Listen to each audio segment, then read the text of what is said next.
Coming up on Nightline, Kiss and Tell books, where insiders speak out and often leave co-workers stewing. Among the guests, Larry Speaks and former CBS News president Ed Joyce. Sunday at 7, two children form an unusual bond of friendship to save the legendary Sasquatch. It's the exciting conclusion of Bigfoot on the Disney Sunday Movie.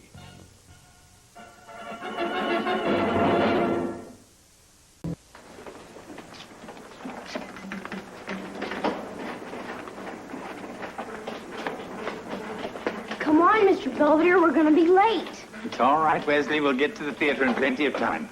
But it's the new Jaws movie. I don't want to miss the first time the shark eats somebody. If he can have a snack, so can I. Well, okay, I'm going to go stand in line and get our tickets. Remember, no picking pockets. Well, then you'd better give me some money. Thanks. All right, honey, what would you like? Nothing. How about a hamburger and a chocolate shake? No, I didn't want to come here anyway. I wanted sushi. Oh, honey, we don't have time for that. What about some nice fried chicken? No. A hot dog? No. They got tacos and burritos? I hate Mexican food. Oh, then what about a nice fish sandwich? That's almost like sushi. No, it's not.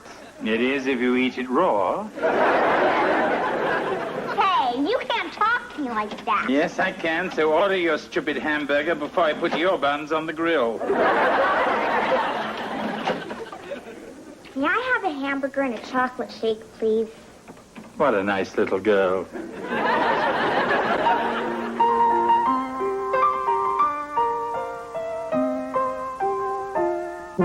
Streaks on the china never mattered before.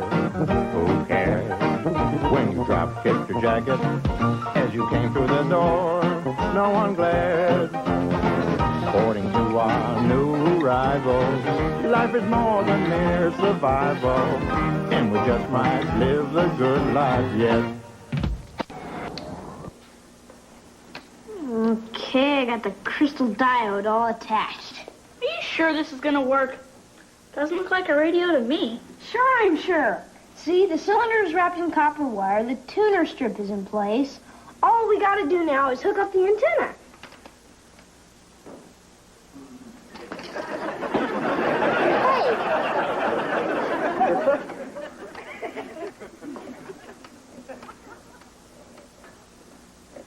I'm not getting anything. We may have to put you on the roof.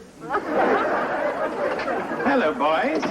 Giving Miles a jump start, are we? No, I'm an antenna. Not anymore. What is all this? It's supposed to be a crystal set for our science project, but I can't seem to get it to work. Regardless, you shouldn't go around attaching wires to people, even if they have a good place to put them. Where were you all day? You could have helped us. It was my day off. I had business to do. Well, that's all right. You can help us tonight, right? I may have more business to do tonight.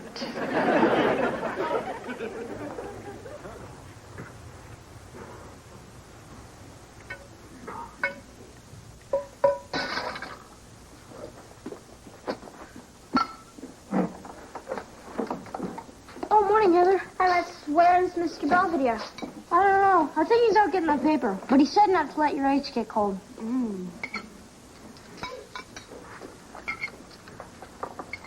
7:45 a.m. Subject ingests experimental substance. Huh? 7:45 and 10 seconds. No visible effects. Respiration appears normal. Archie, what are you doing? My science project. Just keep eating. What are you talking about? Did you put something in my eggs? 7:46. Subject becomes hysterical Well, you're going to kill you. and violent. Mom, Wesley poisoned me. What? Okay, pal, I told you about that before. I didn't do anything with stupid eggs. It's just an experiment on the power of suggestion. Well, I suggest you find yourself a new experiment, understand? Yes, ma'am. Juice? So where's Mr. Belvedere? I don't know. He went up in his room. Yeah, I was up till 1 studying. I never even saw him come in. You know, the big guy's been bugging out every day for a week now. I wonder what he's doing. Maybe he's got a broad stash someplace. Where? Well, that's what Dad says.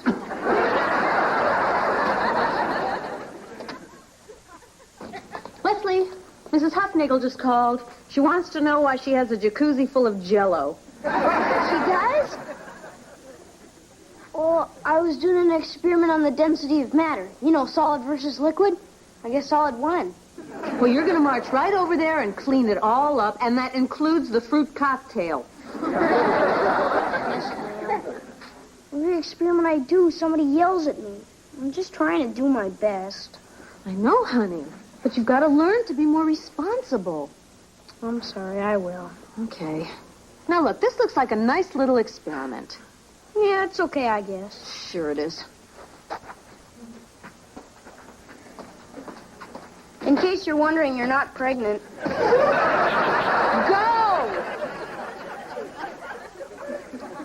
Hi, Leslie. Oh, hey, Miles.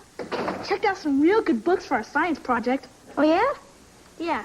See, I got the Little Golden Book of Science, Dr. Rizzo's Fun Experiments for Boys and Girls, and Friedman's Advanced Theory and Application of Atomic Energy. That sounds like fun. Okay, guys, I made you a couple of hoagies. Oh, great. I'm starving. Yeah, that was the worst dinner Mr. Belvedere ever made. Yeah, I don't mind canned ravioli, but he could have at least heated it up.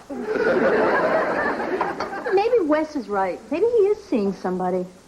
Yeah, and I bet she's a real bimbo, like a stripper or something, and he's ashamed to bring her home.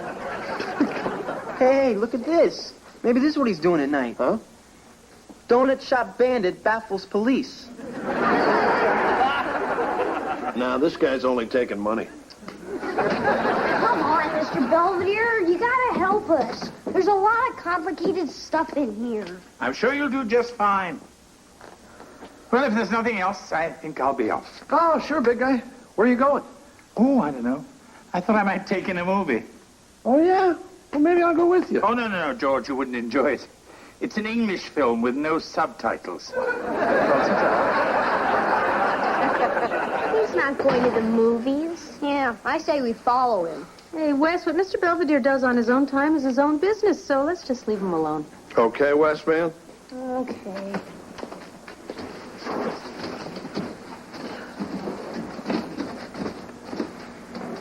You know, they didn't say you couldn't follow him, and I can follow you. Let's go.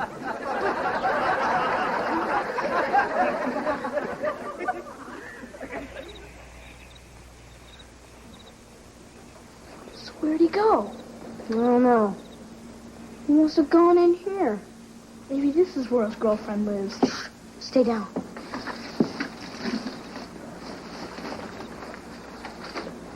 All right, everyone. Dinner in 10 minutes. So has he got a girlfriend?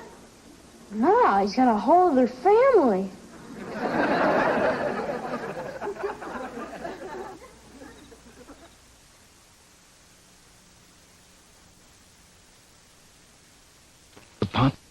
Introducing Fab One Touch.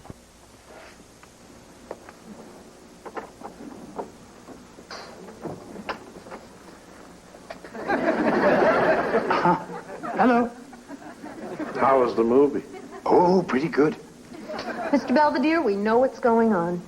You're keeping a family on the side, you two-timer. I'm sorry. I should have told you this before. But I've been moonlighting with a family named Belinsky. Why? Do you need the money? Yeah, I mean, if that's the reason, Dad can always give you a raise. Hey, Actually, the whole thing happened quite by accident. I was at the mall, and there was this woman with a child, actually more frightening than Wesley. Oh, yeah? Anyway, when I told her that I was a housekeeper, she started in about what a mess her family was. How she would kill for somebody wonderful like me. I really couldn't argue. So how long are you going to be doing this stuff? Oh, don't worry. Just as long as it takes to get them back on their feet. Well, that's what you said to us, and that was 3 years ago. Yes, well, hopefully they'll take direction better than you.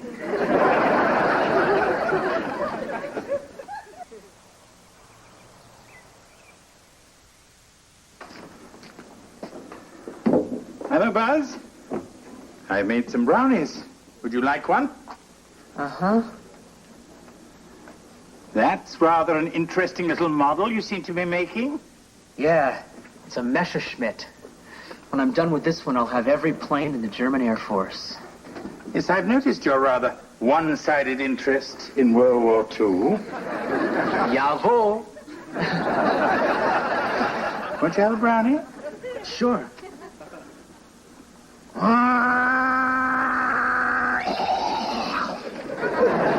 I think I'll take the glue. Oh, great. Mary Poppins is still here. Yes, and he's making liver for dinner. I can't stand liver. And I can't stand you, so we're even. Hey, Mr. B. Hello, Bobby. Back from school? Yeah, you were right. It wasn't so bad. I may go again tomorrow. Well, good for you. Did I get any phone calls? Just one. From the football team. Wanting to thank you for a lovely evening. Those guys are so sweet. You know, Bobby, maybe it's none of my business, but I think a young lady should maintain certain standards regarding the young gentleman she associates with. They're 13 and 1. I'm home. Well, Bert, how was your day? Every day's the same. It never changes. I don't know why I even bother. Well, if it's any consolation, the dog ran away. Oh, hi, honey. I thought I heard you come in. I just got up from my nap. I'm quitting, B. I'm quitting. I can't take the pressure anymore. Oh, Bert, we've been through this 100 times. You work for the post office. There is no pressure. But there is for me. I mean, all I can think about are packages getting smashed and letters with no zip code. Oh, honey, please, you gotta stop bringing your work home with you. Oh, nuts. You better mail these. Certainly. Come on, honey, sit down and relax. Your show's on. Oh, yeah. Before you get too engrossed in the adventures of Gumby, I'd like to remind you of our little agreement. Oh, we know, Mr. Belvedere. You won't be here forever. Exactly. We don't mind. A year from now, we probably won't even need you. Look at Pokey. Okay, Heather. We'll be back around 11. You keep an eye on Wes. Why can't he go to the restaurant with you guys? They might remember him from last time. Oh, I wish Mr. Belvedere was here. Then I could go to the movies with Angela. Look, we can do without Mr. Belvedere for a couple of days. Besides, it won't hurt you to stay home once in a while. So, where's Wes anyway? Oh, I don't know. He's been upstairs with Miles all day doing his stupid science project. Oh, yeah? So, what'd they finally decide on? I don't know, but he promised me it was nothing crazy. They just picked something right out of his little science book. Okay, kid. See you later. Right. And no guys. Hey, guys, I'm gonna go make some popcorn. You want some?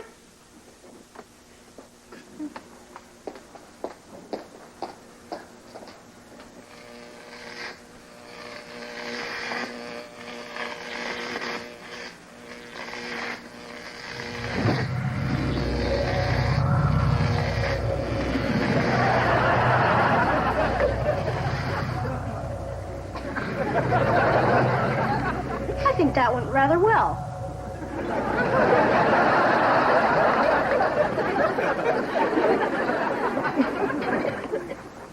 So things really went better for you at work today, dear? Sure. Just as Mr. Belvedere said, people don't expect much from the post office anyway, so why disappoint them? Right, Lynn? Something like that? Mom, I'm all finished. May I be excused, please? Oh, listen to Miss Manners. Certainly you may, Brent. Me too, okay, Mom? I want to finish my model of the Vatican. Oh, yes. Bobby, I wonder if you'd help me clear the table. Oh, certainly, Mr. Belvedere. I don't have to be at choir practice for an hour. Oh, Mr. Belvedere, you've been the answer to our prayers. I usually am. No, really, we don't know how to thank you. It's like we're a whole new family. Yes, which is why it's time for me to go. What? Well, you knew it was only temporary. Yes, but this is so sudden. I realize that, but I'm sure you'll do just fine without me. Yeah, sure. Of course, I'll finish the kitchen before I go. Hey,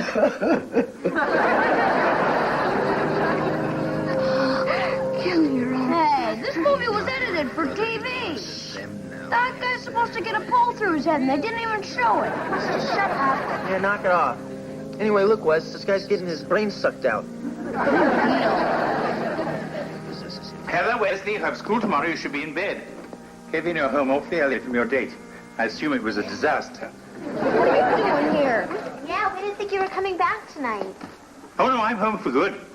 My service with the Belinsky family is officially over. That's great. Yeah, we're glad to have you back, Mr. Belvedere. Thank you, Wesley. Come on, Heather, let's go hide the cookies. Too late.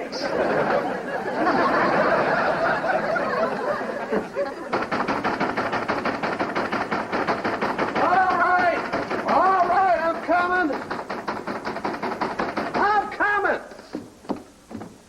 It's better not be Wes ordering another pizza. Where is he? Huh? Belvedere, we're the Belinskys. We want them back. Well, why don't you folks come on in? What's going on? These are the Belinskys. Mr. Belvedere's other family. Oh, I'm sorry. I'm Bea, and this is Bert, Bobby, Buzz, and Brenda. Well, I'm Marcia. This is George, Kevin, Heather, and Wesley. Hey, Mom. Their names all start with different letters. It's not nice to make fun of people. I hope I'm having a nightmare. What are you all doing here? The minute you left, everything just started to fall apart. But it's only been 3 hours. We know. It's been a living hell. Come on, Belvedere, please. You gotta come back home with us. This is his home. He's not far, Fred. Is so. Yeah, but we had him first. So what? You Everybody let needs a me little help. You please control your children. There's nothing wrong with my children. Bobby, get away from him. Mom, he's cute. Now, wait, we had him Everyone just shut up for a minute. Hey, you can't talk to us like that. Well, maybe you can. Just... Perhaps we should all move to neutral corners. And look, Bert, I'm very flattered by this visit. But I thought I made it perfectly clear that I cannot continue working for both families. So, just work for us. We have that room over the garage. Buzz will move out his taxidermy stuff and we'll fix it up real nice. I appreciate that, but I don't think... You know, we don't usually go barging into people's houses like this, and I'm sorry, but we just didn't know what else to do. Look, the thing is, we were pretty much through as a family until you showed up and gave us some hope. You can't do that to people and then just disappear. The Owenses have had you for 3 wonderful years. It's time to give somebody else a chance. Don't fall for that, Mr. Belvedere. Just tell him to hit the road. It's up to you, big guy. You know, I have been here longer than I planned. And you 5 have made greater progress than I ever dreamed of. No, we haven't. We're still screwing up. Yeah, I took the car out last week without permission and got a ding in the door. Yeah, and I almost had a beer tonight. Me too. Guys. Look, I'm very touched by these feeble admissions of guilt. But I think it's for the best. What's going on? Oh, no, I thought I turned it off. Oh, my God. What the hell was that? I'll go see you. This is my science project. I think the book was right. I should have done it in the desert. I warned you about these experiments, and you deliberately disobeyed. Yeah. This is probably the worst thing I've ever done. Mr. Belvedere, you can't leave me. I'm still a menace to society. Yeah, don't leave us alone with him. He's an animal. I mean, I'm a little afraid of the kid myself. I think everything's okay.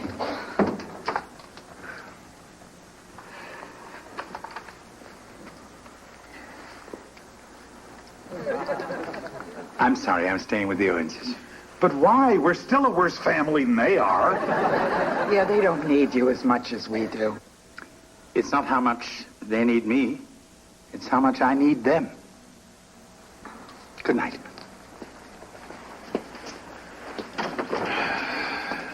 Mr. Belinsky, Mrs. Belinsky, Bobby, Brenda, Buzz.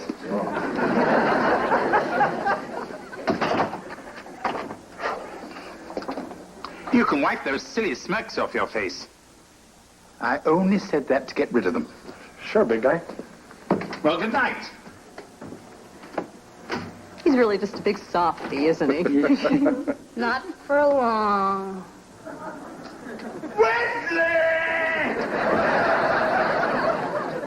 I wasn't gonna build that thing in my room.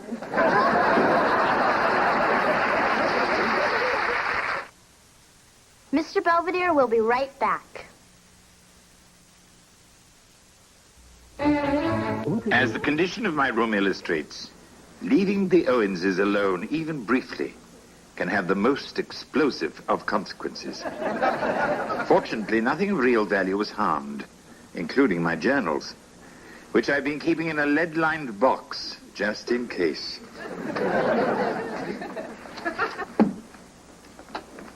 Have I really been here this long?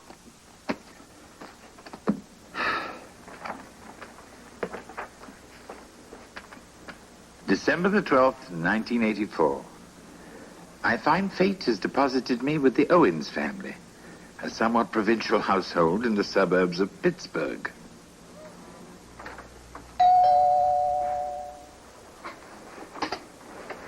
Is this the Owens residence? Uh-huh. And I take it you're one of them? Uh-huh. Is there someone here who speaks English? Pardon me, Mr. That's Belvedere. Lynn Belvedere. Lynn? That's a girl's name. Wesley. Wesley? A difficult birth, I take it. Maybe Mr. Belvedere should wait until we're sure it's safe. Nah, I don't care.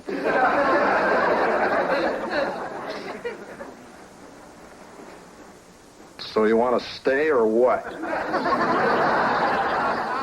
Although the individual members are well-intentioned enough, they do seem a bit out of touch with one another.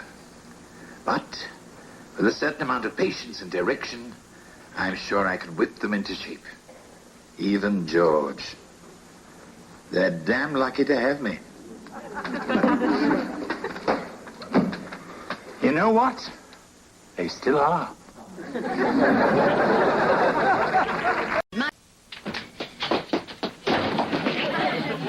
Wesley, don't answer that.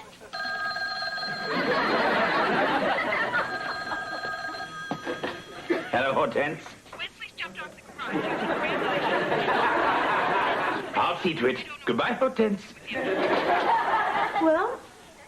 Mrs. Hufnagel claims that Wesley was using Grandma Hufnagel's saw for parachuting off the garage roof. Wesley Owens, you could have been killed. Not really. Grandma Hufnagel was sleeping one off on the lawn and she broke my fall. You go up to your room and don't come down till I tell you. Yes, ma'am. And while you're at it, I want you to write that valedictory speech for your graduation.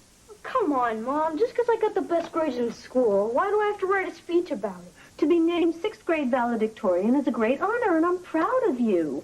Great, then maybe you should write it. Don't you sass me, mister! Kevin, you're home early. I thought you had a date with Cindy. You won't believe it, Mr. Belvedere. It was incredible. Suddenly we started trembling. The car was vibrating. The whole earth was tossing and turning. Cindy must be quite a girl. Huh? No, I saw a UFO. You know, like a flying saucer. See, we were parked up on Lookout Mountain, and I looked up and I saw this big round silver thing with little rotating lights. Well, perhaps it was an airplane or a helicopter. Maybe it was a blimp. Hey, I know a blimp when I see one. I mean, you know what I mean. So, what do you think, big guy?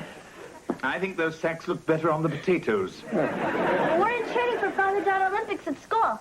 And you're practicing for the Guess My Lower Extremities competition? It's a sack race, Belvedere. Yeah, I put pink fringe on mine. Yeah, and I got blue because I'm a guy. I'll call Bellevue. They're running a 2-for-1 special. Don't listen to him, kitten. He'll change his tune once we win the wheelbarrow race. Ready? Okay. You get the door.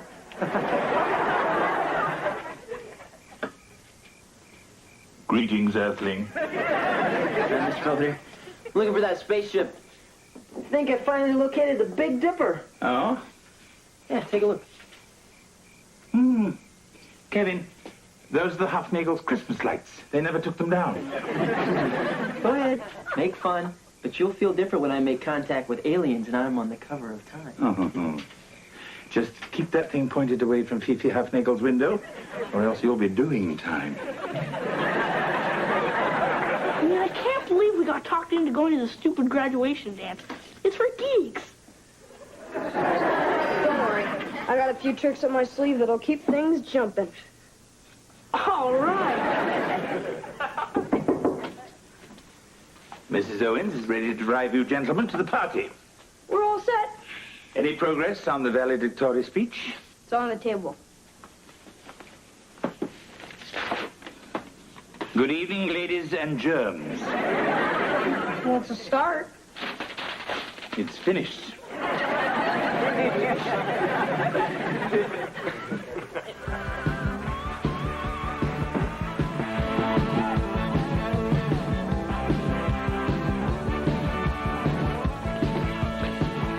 Oh, man, it's even geekier than I thought. Quick, give me a chunk.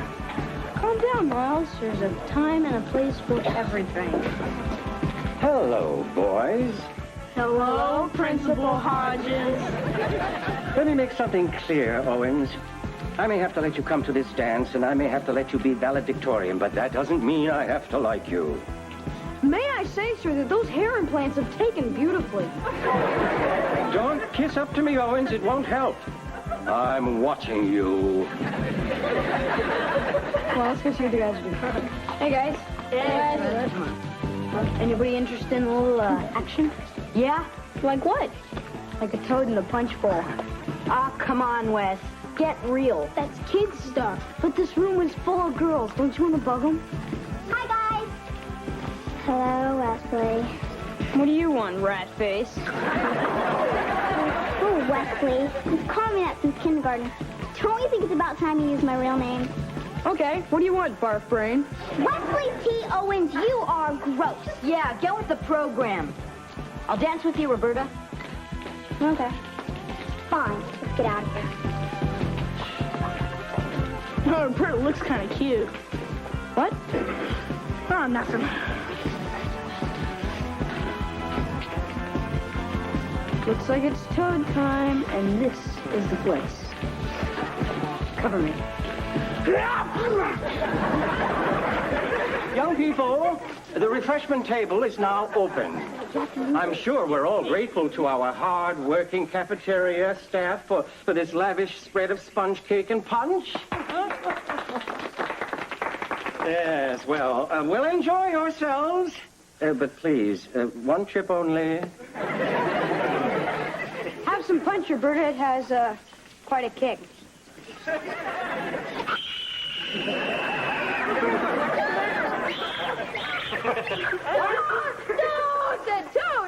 Toad! It's a joke. I'm just making everybody laugh. Mr. Owens, the kindergarten party is down the hall. Perhaps you'd be more comfortable there. No, I'll stay here. Then stop acting like such a spaz. Why don't you just take your stupid old toad and get out of here? Yeah. Fine, I didn't want to come to this party anyway. Come on, let's go, Miles. I'm going to stay here. Huh? Why? I want to dance. Fine, who cares? I'm getting out of here. While you're at it, why don't you grow up? Yeah.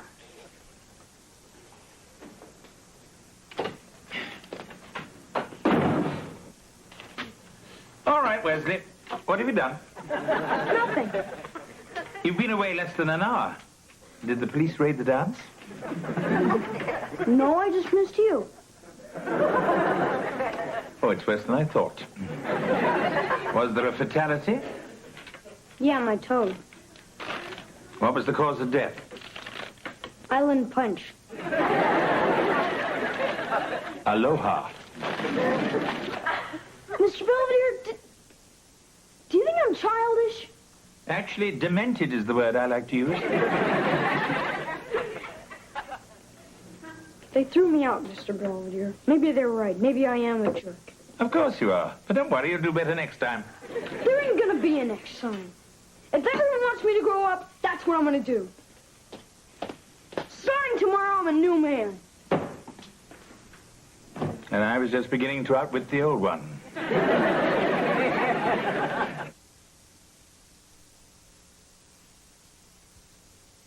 Close the door! Close the door! Well, that's the first time I ever saw a dog with a fin on his back. When you ripped that fence post out of the ground and started chasing you, I thought you were a goner. Well, sit down. You'll feel better with a little breakfast under your sweats. Oh, can't. We got to do one more mile before I go to school. Ready, Dad? Right behind you, kitten. Yeah. Well, let's go up the front. Gee, I hope George isn't overdoing this training thing. Yes, he did look dog-tired. Morning, all. Hi, honey. Gee, don't you look nice. Is there something special at school today?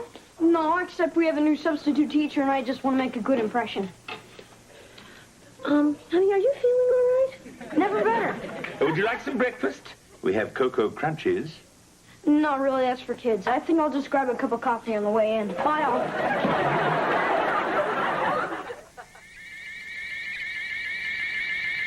Kevin, what are you doing? It's the middle of the night. Research. Oh, yes, of course. Vixens from Venus is the last word in authenticity. Don't you think this alien lunacy's gone far enough? Look, it's not lunacy, it's fact. Oh, regardless, it's ruining your health and interfering with your studies. Are you kidding? I've never studied harder. Chariots of the gods, communion, men who hate aliens, and the women who love them. This one's got pictures. See? There have actually been cases where human males have made love to alien women. Oh, it happens every day. Yeah, look at this. A Peruvian farmer was plowing a field late at night, and all of a sudden, he was caught in a beam of light from the sky. A beautiful alien woman came down and, Plowed his field? Yeah, and if it can happen in Peru, it can happen in Pittsburgh.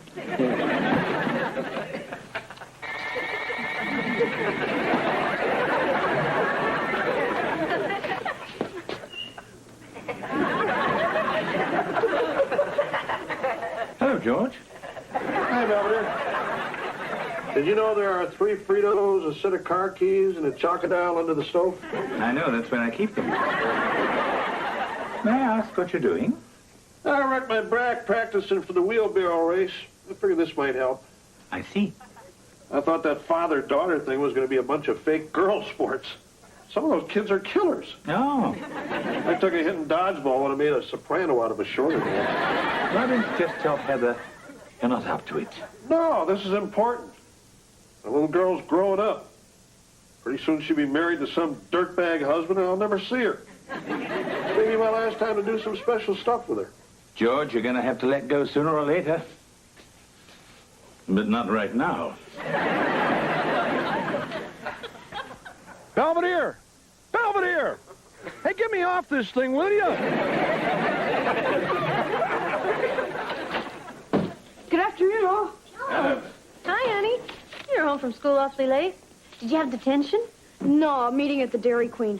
Possible distribution deal for the school paper. Honey, is there anything you'd like to talk about? Now that you mention it, I was wondering if I could give a party here. Party? Nothing fancy, just a casual little get-together with a few of the right kids. Make some contacts, do a little networking. Well, sure. Hey, we could have ice cream and little hats and, hey, maybe even a clown. Let me get back to you on that. I'm gonna go make some Postum and wheat thins. He's sick, isn't he? The Hofnagels must think so. They've just taken their house off the market. I'm worried about him, Mr. Belvedere. Oh, I assure you, Mrs. Owens, that underneath that 3-piece suit, there beats the heart of a potential felon. Can I help you? Yes. Bob Kincaid, Mutual of Pittsburgh. Someone here called about buying some long-term life insurance. No? That's for me.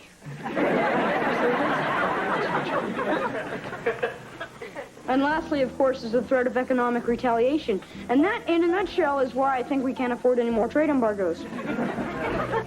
Rumaki, anyone? Hey, this is liver. Well, it wasn't my idea. And there's cottage cheese for any of you young ladies who might be watching your weight. I'll be in the kitchen. If you need anything, just whistle. You do know how to whistle, don't you? Maybe not. Hi, Wesley. Roberta, glad you can make it. Won't you come in? Thanks. But no more toad tricks, okay? I wouldn't think of it. Oh. Hey, Wes. Can't we play a game or something? Now that you mention it, we do have enough hands here for a canasta tournament. Never mind. Miles, my man, you're looking razor sharp. Hi, guys. Bob, I'd like you to meet a pal of mine. Bob Kincaid, Miles' Nomnoster. Bob Kincaid, Mutual of Pittsburgh. Say, your folks have a dental plan? Hey, Belvedere, what kind of kid's party is this? A bad one. Who's the guy in a cheap polyester suit? Insurance salesman. Mutual pain in the whatever. Hi. How's the party going? It's the worst. I've seen kids have more fun waiting to get a tetanus shot. And so we learned that Sudbury, Ontario is the nickel capital of North America. Wesley Owens. This is the most boring party in the history of the world. Yeah. I'm going to the mall. Yeah, this is Dullsville. I'll drive.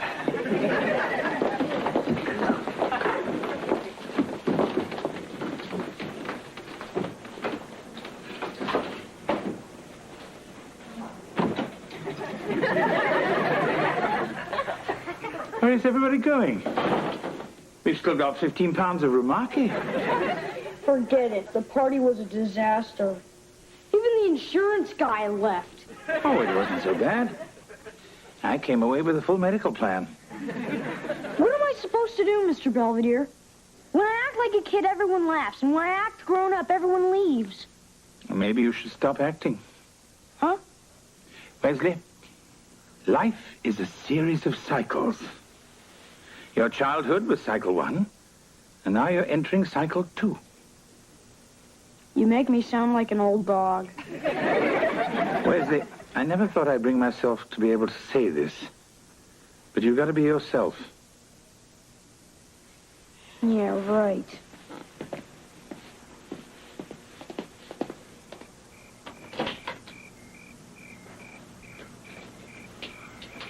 Hey, Wes. What's the matter? Was the mall closed? Wes, we came back because we kind of feel bad about what happened. Yeah, right. Wesley, when I told you to grow up, I just meant act a little more your age. We're still your friends, no matter how dopey you act. Well, you sure don't act like it. I know it sounds strange, Wes, but I think the kids are sincere. Thanks, Bob. You bet. Stop feeling sorry for yourself. We need you. Huh? Tomorrow is graduation. If we're gonna do something truly wicked to Principal Hodges, we've got to have your help. Forget it, I can't. You can't? The greatest criminal mind in the history of the school? Can't? Nope. Wait a minute. Is this the legendary Wesley Owens who set fire to the custodian's back hair? The boy who glued Miss Steckler's wedgies to the floor? The criminal genius who hid a dead fish in the detention hall radiator? The Wesley Owens who's going to lead us kids in the greatest prank in the history of Chester Conklin Elementary School? Yes! Yes! I'm that Wesley Owens, and I'll do it! Okay.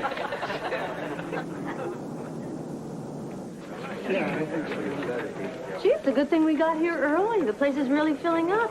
Well, you wouldn't think so many teachers would show up for Wes's graduation. Give the people what they want, and they'll turn out. So, did you go over Wes's speech? No, he told me you did it. Have you seen it, Mr. Belvedere? No, all that Wesley said was that he'd prepared something special. Maybe we better map out the nearest exit.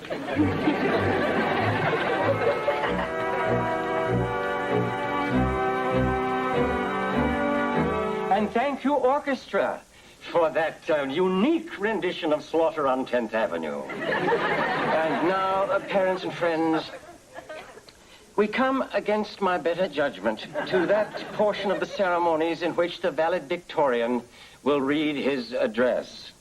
This year's valedictorian, Wesley T. Owens, has been responsible for more teacher overtime hours than any student in our history. It is with trepidation that I give you Wesley Owens.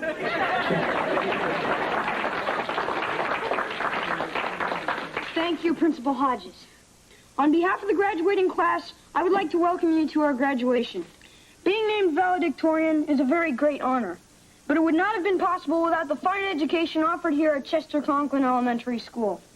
An education of mind and of heart, for here we have learned not only to be ourselves, but to be the best selves we can possibly be. As we face an uncertain future, we can do so with full hearts, knowing that we come away from this place with the knowledge that will guide us through the shoals and rapids that lay ahead. Thank you all. That's it? Yes, sir. Well, in that case, I guess I can release the SWAT team. Now, if everyone will join me in singing the school song.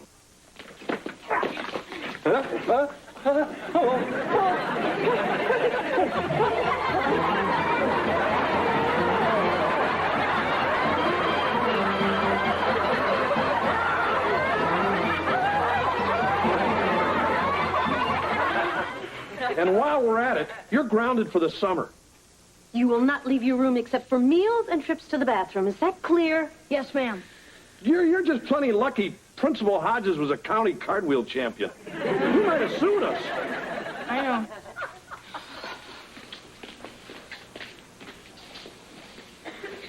But you gotta admit, it was a great prank. I'd give it 4 stars.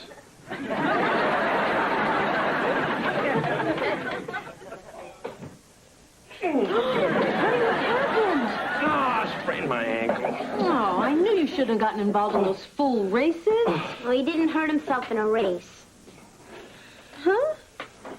Well, I was so excited to be there, I caught my foot on a seatbelt restraint and fell out of the car. Honey, was hurt? Not as much as my pride. I'm sorry, kitten. I wanted to be a hero and win you a bunch of medals. Well, that's okay, Dad. It's like you always taught me. It's not whether you win or lose, but how you get out of the car. Besides, we didn't come away empty-handed. We won the medal for the tug-of-war. Oh, how did you manage that? Hello, all.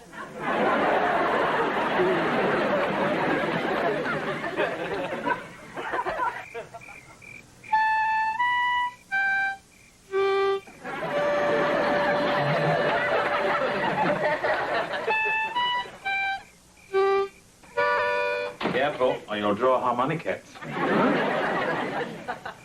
Kevin, don't you think it's time that you gave up this quest of intergalactic romance and got back to normal life? Yeah, I guess so. It's just, once you've seen something that spectacular, you want to see it over and over. More than that, you want to be part of it. I know. I felt that way the first time I saw Ursula Andress. Kept some dinner in the oven. Oh, no, thanks. Cindy invited me over to her place, and she said I can have anything I want. Sounds like a good offer. Yeah. See ya.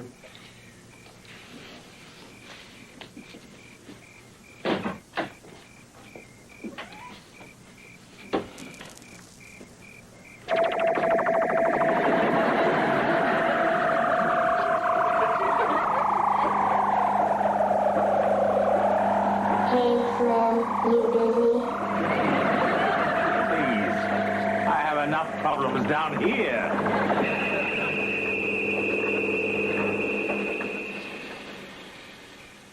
Intergalactic twit.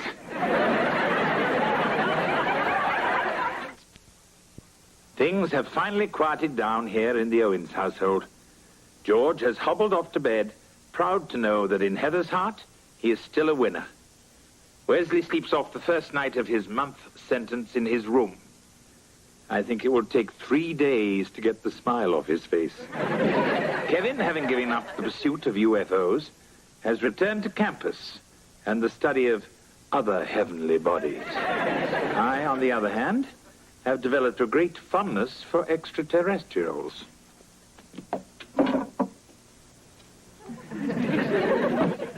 After all, anyone who calls me slim can't be all bad.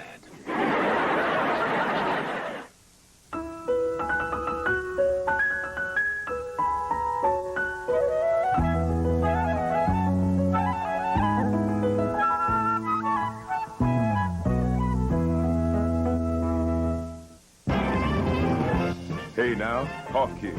Dig this. I've only got 10 seconds to advise you to catch Spencer for hire tomorrow. Advising is what I do best. Watch. Sunday at 7, the world's most extraordinary couple has returned. Alan and his mermaid wife, Madison, in the all-new Splash 2. Hi, guys. Oh, hi, honey. What a nice surprise. What happened, Kev? Did you get kicked out of your apartment? No, I just thought I'd move in for a while. I kind of miss you guys. Oh. And anyway, my apartment doesn't allow pets. What? Hey, Kevin. Here's Mr. Whiskers. Who? Oh, Mom, this is my friend Ginger. Hi. Ginger is leaving town for a few days, so I promised her I'd help take care of her cat. I got a grant to study in Malibu. Anyway, I gotta get going, so just remember to feed him and to love him, and Mr. Whiskers will love you right back, just like he loves his mommy. Yes, he will. Oh, don't worry, I'll take real good care of him, I promise. Thanks. And, I promise to take care of you, too, just as soon as I get back.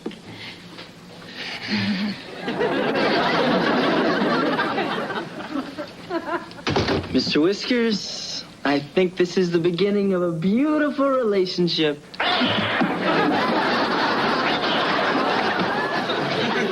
That's it. I quit. What's the matter? The station manager called me into his office today. Tells me I got to lose weight. Why? I mean, you're not that fat. Yeah, and besides, when you're on TV, you get to hide your stomach behind that big desk. Yeah, well, not anymore. They wanted to make the 6 o'clock report less formal. So now they're making the whole news team sit behind the stupid coffee table. Skip told Tammy my gut looked like the centerpiece. Well, at least you got to take it home. I haven't put on that much weight, have I? Gee, I don't know, Dad. I mean, remember the last time we all went to the park? You and Mr. Belvedere went on the seesaw and it stayed even. Come on, honey. It's no big deal. We'll just put you on a little diet. I gotta lose 15 pounds in 10 days. Or we can wire your mouth shut. Don't bother. The station already made arrangements. They're sending me to some place called Pleasant Valley Ranch and Spa. Some fancy fat farm up in the Poconos. Honey, these reservations are for the two of us. Yeah, well, I want you to keep me company. Oh, George, I'd love to, but I can't go on such short notice. I have court. Huh? Well, I can't go to this flab fest all by myself. I mean, someone's got to go with me, right? I'm back.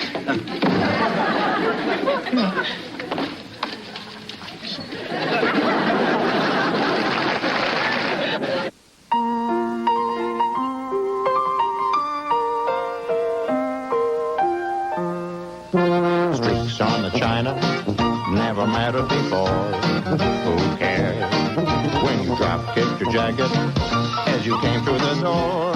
No one glared. According to our new rival, life is more than mere survival, and we just might live a good life yet.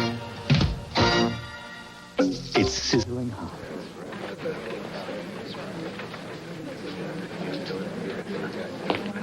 Uh-huh. Well, this looks like fun. Looks like mating season at SeaWorld.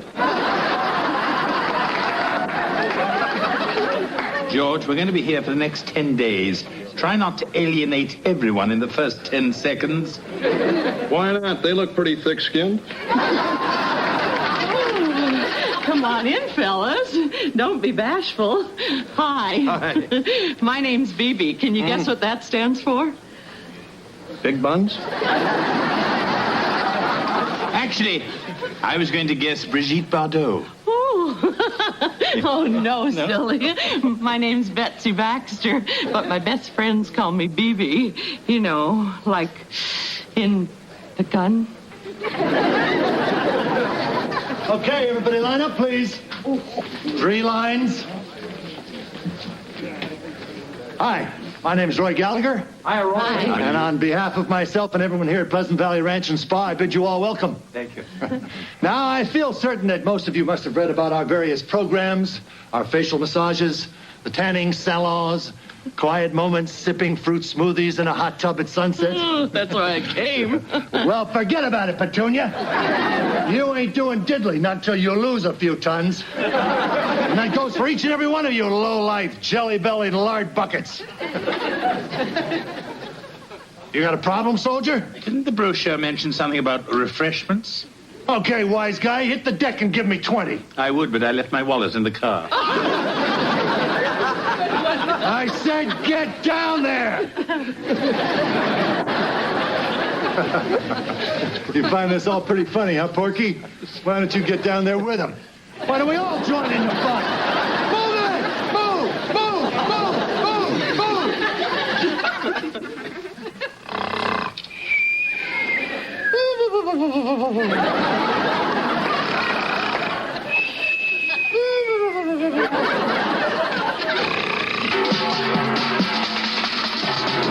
Okay, sweethearts, let's hit it. You got a 10K run in 5 minutes.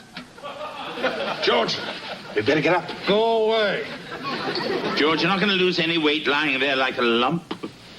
Fine, and let's take a hike to a house of pancakes. Look, George, I don't like these things that start like 17 any more than you do. But since we're here, we might as well make the best of it. Yeah, I guess you're right. M&M? Now, Dandy, you know what happens if they catch you with these?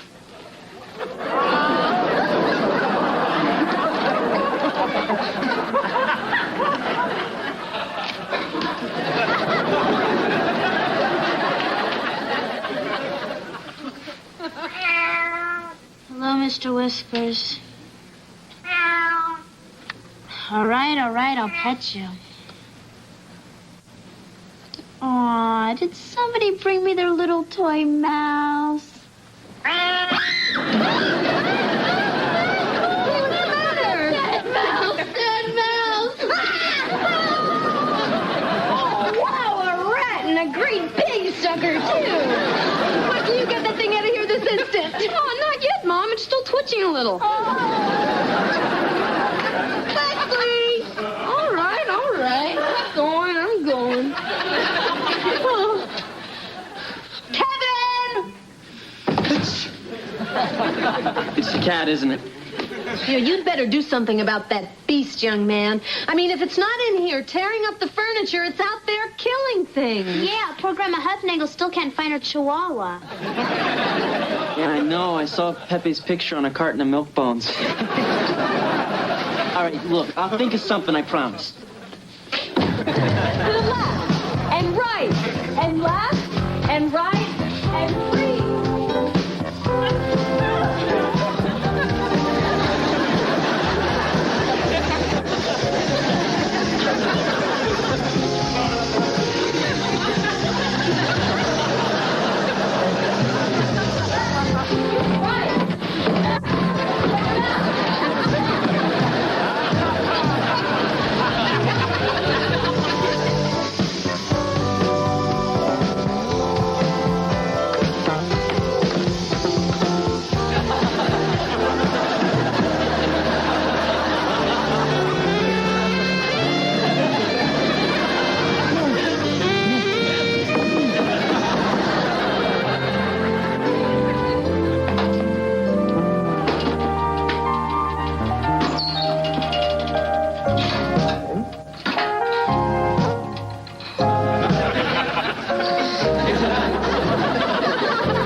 I can't believe that dinner, Belvedere. I scraped more appetizing stuff off my windshield. Oh, I don't know, George. I found it quite delicious and satisfying. Come on, big guy. This is me you're talking to. I've seen you eat ding-dongs underwater. Look, I know this diet isn't easy, but it's as Colonel Gallagher says. We have to channel our negative food energy into more positive endeavors. Come on, Lynn. We have a date, remember? Be right with you, BB. She ain't Sarah Lee, but she'll do.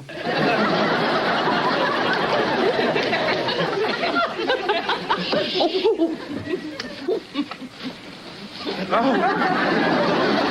big guy, what are you in the mood for? Mushroom or pepperoni? God's sake, what are you all doing? We're having a pizza party. Me and the gang decided that tofu junk just wasn't cutting it, so we ordered us some real food. But what about your diets? You're all doing so well. Oh, come on, Lynn. One little piece isn't going to hurt you. We can work it off later.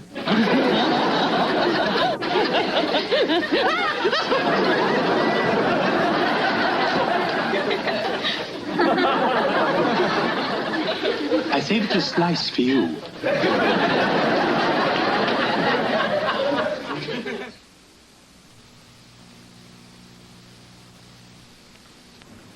Okay, everybody, our cat problems are over. Oh, yeah?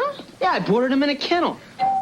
See, that way Ginger will still think I'm a sensitive feline aficionado, and I don't have to look at this stupid thing until she gets back.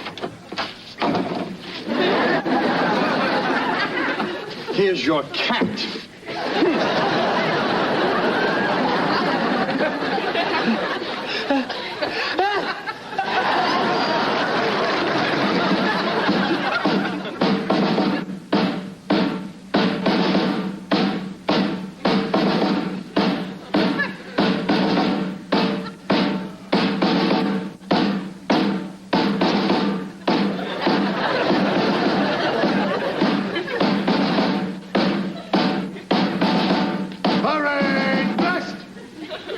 Lieutenant? George Owens, Lynn Belvedere, are you prepared to accept the charges being levied against you? No, but I wouldn't mind reversing the charges. Whereas on the 10th day of October, year of our Lord 1988, the above charged did willfully and with complete disregard for the well-being of their fellow dieters, order and consume several large pizza pies on the premises of Pleasant Valley Ranch and Spa in flagrant violation of Article 319/B. And whereas, since the day these jerks got here, they have demonstrated a general unwillingness and/or inability to get with the program, they are hereby banished from Pleasant Valley Ranch and Spa in perpetuity. This is your shame, Lieutenant.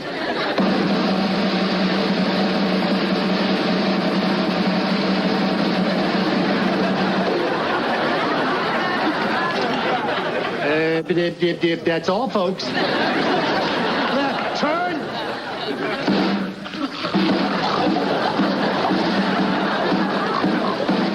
I have never been so humiliated in my entire life.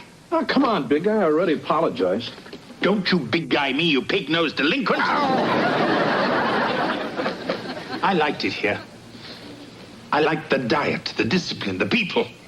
I felt like Twiggy around these people. Then you had to go and get us thrown out. Well, I don't know what you're so upset about. I'm the one who's going to get canned if he doesn't lose weight. You should have thought of that before you called Pinky's Pizza Palace. Just I've always had this problem.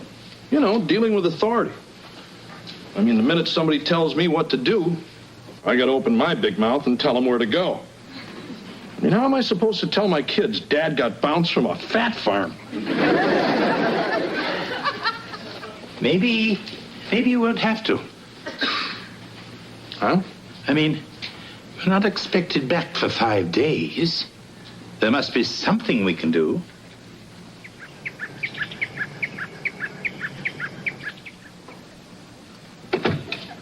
Okay, fellas, this here's it. I told you it weren't no Holiday Inn. I'm sure it'll suit our purposes just fine. Okay, you boys know best. Just remember, once I shove off, there ain't nobody or nothing around here for 100 miles. Perfect. Hey, just don't forget to come back and get us, okay, pal? I don't want to be spending the rest of my life up here with him. Yeah. I reckon 5 days would be enough for anybody.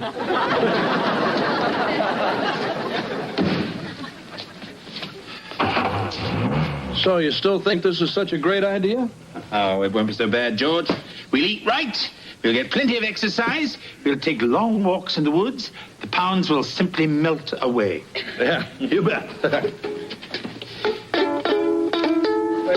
what's with the ukulele? We're going to take a canoe ride, aren't we? I was sailing along on a night day.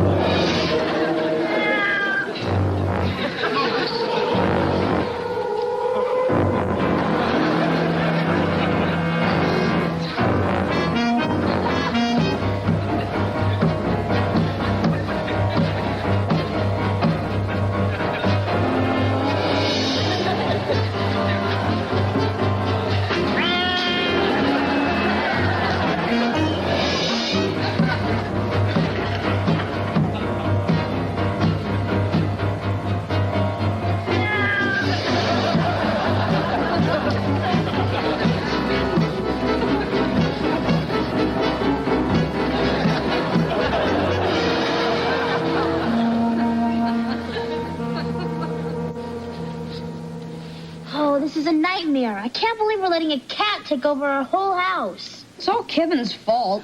He always does stuff like this to impress girls, and then he never even gets any sex out of it. Whistling. Well, it's true. Shh.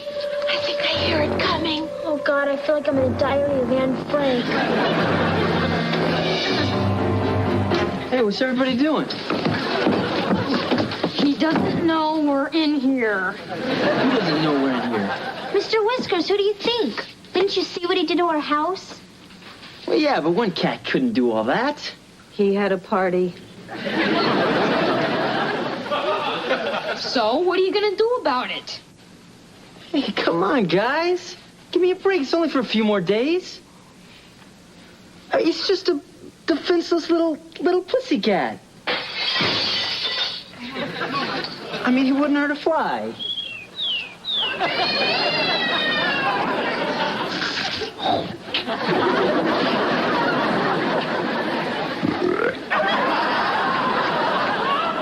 Okay, so he has urges.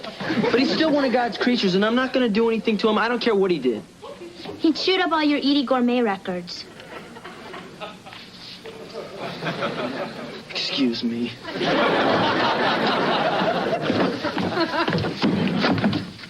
Forgot something.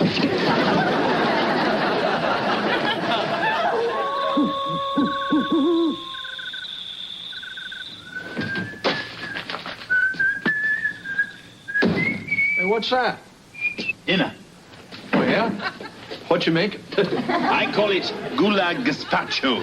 It's a little recipe I picked up in a Siberian labor camp. Tastes like boiled grass. It is. That's it, Belvedere. We're history. I knew we didn't bring enough food. When Club Cadiddlehopper comes back, all he's going to find is 2 piles of bleached bones sitting in a puddle of hoop cheese. What do you think you're doing? Bon appetit. Well, where's mine? This is my dinner. Go mow your own. I want yours. Oh, sure. The other man's gruel is always greener. Give me that. That's mine. What's happening to us, Belvedere? I mean, we're fighting over a cud casserole. It's the madness, George. The madness that comes with hunger. I saw it on a lifeboat once. 15 of us fought for days over a single piece of Pez. So what are we going to do, big guy? Nothing. We must simply try and control ourselves and think of something else besides food. Yeah, like we could play cards or something. Mm-hmm. Or maybe I can find a ball game on the radio over there. Splendid idea. And remember, Pizza Posse, they deliver. There's nothing like a thick, juicy steak. This just in. Survivors of that Peruvian airline crash have just been found in a remote section of the Andes. Isolated for several weeks, it's alleged that passengers were forced to resort to cannibalism in order to sustain themselves. Now on to sports.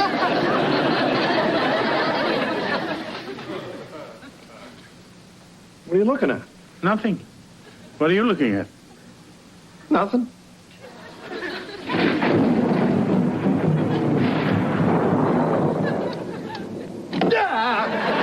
George, I was just going outside to chop some more firewood. Oh, great idea, big guy. Maybe I can give you a hand, so to speak.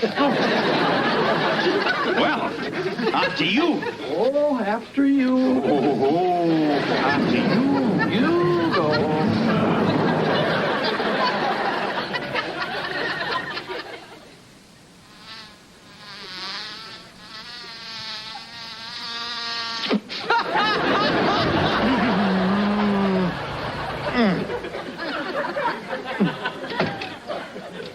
Morning, boys.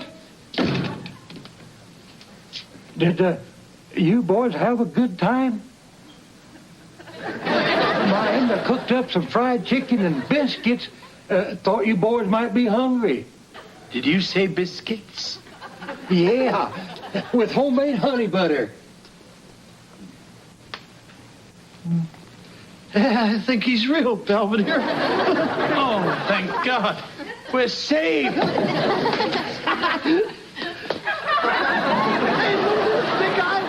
pants are too big. Mine too. It's a miracle.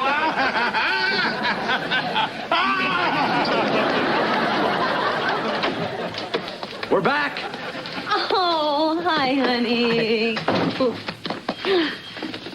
Gee, you guys both look so thin. Do you really think so? Wow, even your butts got cute. Thanks, kitten. You know, I really got to hand it to you two. I didn't think you'd last a day at that fat farm. Somebody up there really must know what they're doing. Yeah, I think so.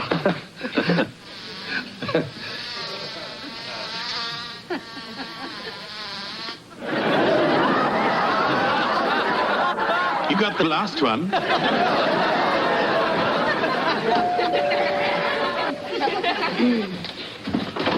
Hi, Mrs. Owen. Hi, Ginger. I came to pick up Mr. Whiskers, my cat. Kevin, Ginger's here. Hi, Kevin. Hi, Ginger. How was California? Oh, it was great. We even had an earthquake. Great. So, where's Mr. Whiskers? Mr. Whiskers, funny about him. Huh? What? Well, it's just, see, somehow his favorite ball got glued to the middle of the street. And he was out there trying to get it, and there was this moving van. It just came out of nowhere. Kevin. What? Where's my cat? Here you go.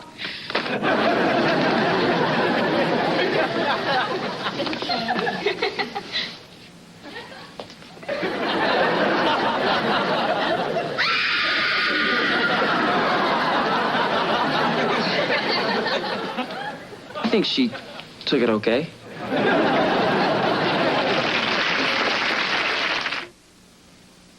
Mr. Belvedere will continue in a moment. At any rate, George and I continue to adhere to our diets. And I'm proud to say the word ding-dong isn't even in our vocabulary anymore. George's station is thrilled with the look of their new slimmed-down sportscaster. And as for me, I'm happy to report I look simply stunning in my new Brazilian swimming briefs. Of course, that's only my opinion. I wonder what the neighbors would think.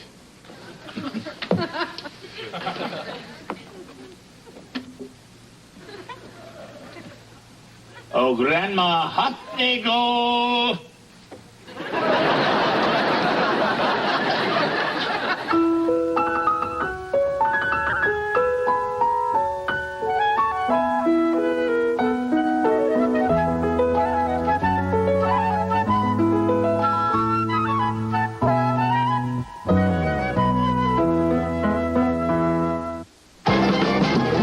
Sunday following Incredible Sunday, the on-camera murder of a guest leaves the staff scrambling to cover its own story on Studio 5B. Then, they're the one and only Dan Aykroyd, Sigourney Weaver, and Bill Murray star in Ghostbusters on the Sunday night movie. The 10 of us. I don't think that's appropriate schoolwear. Mom, it's totally fresh. Fresh? It's 20 years old. Mom, fresh means it's better than rad. I just don't think you should wear it to school. But it's 60s Day, and I want to be the grooviest looking bird on campus. Oh, Heather, it's just so revealing. doing. And I won't have any daughter of mine prancing around in something she can't even bend over in. Morning. Hi. Hey, Marsh, isn't that the dress you used to wear with no underwear?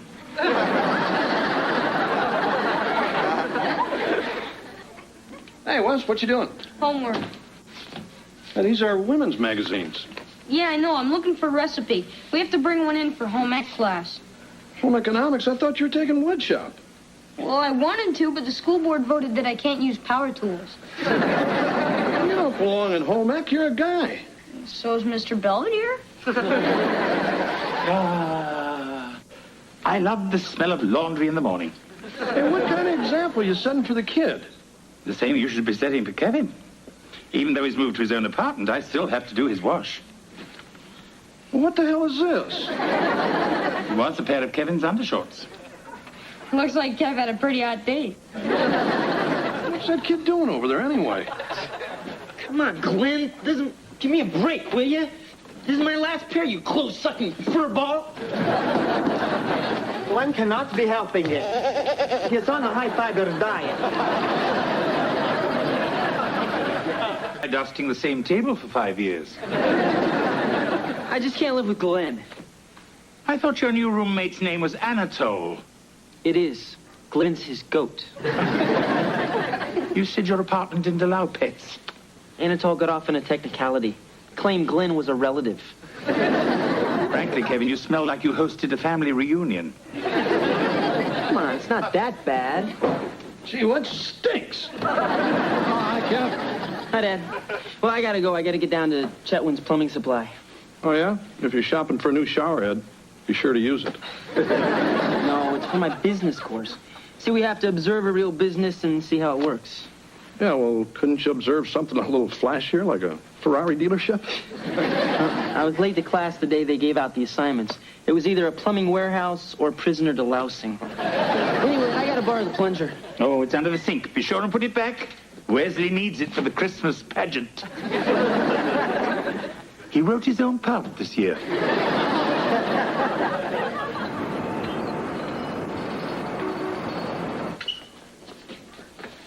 Hey, Ralph, when you're through there, I got a new shipment of copper pipe. Needs to be unpacked. You got it, boss. This is the warehouse, Owens. The elbow joint, you might say, the whole company. Elbow joint. Got it. Casey. Hey, Tony! We're paying you by the hour, not the cigarettes. Hey, Casey. What do you need, Mr. Palmer? Casey O'Connell. Kevin Owens. Hi. Casey's our warehouse foreman. Ah, great. It's about time I got some help. Give Tony a hand with the urinals. Oh, Kevin isn't here to work. He's from the college. He's here to observe. Oh, yeah? Yeah, so be nice to him, and maybe he'll come back and run the place for us when he graduates. So, what exactly do you do? I work. Ah, great.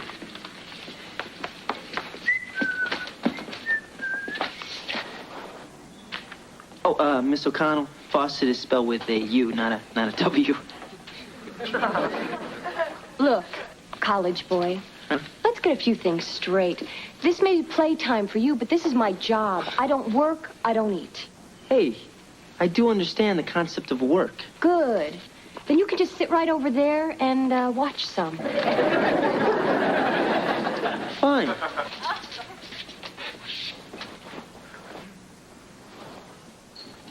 You ever build a birdhouse, Belvedere? No. That's what nests are for. Is Wesley back yet? I haven't seen him. I'm sure wherever he is, someone is regretting it. He went to the supermarket. It's part of his home economics class. He's trying to see how far he can stretch $1. I think the lad's in for a rude awakening. We're back. What'd you do, Wes? Rob the store? No, I used coupons. It took us like an hour to check out. The lady behind us went into labor. Anyway, Mom, here's your change. Thank you. $35? I only gave you a 20. Yeah, I know. See, I only bought things that were on sale, and I had a whole bunch of double coupons, and I went to the store on triple coupon day. They came out owing me money. Hey, that's great, champ. Why can't you do that, Belvedere? I could, George, but we'd only end up with a lot of things we don't want or couldn't use. Not necessarily. ho-hos. You bought me ho-hos? Yep, 12 cartons. What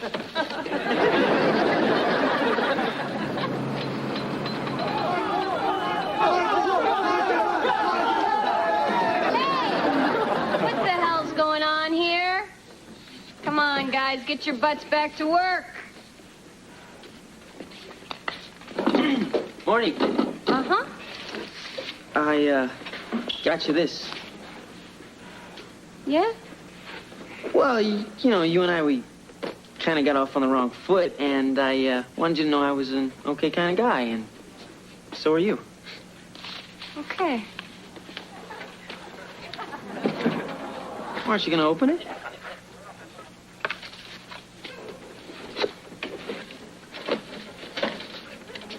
It's a coffee cup. Yeah, I see. Oh, sorry I left the seat up. Casey, to the loading dock. Casey, to the loading dock. Casey. I'll get it. Warehouse, Owen speaking. Yeah, sure, I can take an order. What do you need? 400 sump pumps. Hey, no problem. We'll ship them right out. You want them gift wrapped? Okay. What was that all about? Oh, I just moved 400 sump pumps. From where to where? Well, from us to Septic City. If we get them there by 5 o'clock, they'll even waive the volume discount. Great. There's only one little problem. We don't have any pumps, sump or otherwise. We're back ordered till January. Oh. Yeah, so now I have to go back to Septic City and try to clean up your stupid mess, all because you just wanted to play plumber's helper. Hey, I made a mistake, all right? You don't have to jump down my throat. Why not? They're going to be jumping down mine. Look, I'm sorry. I mean, what can I say? Nothing. You don't have to say a thing, so why don't you just go and sit over there.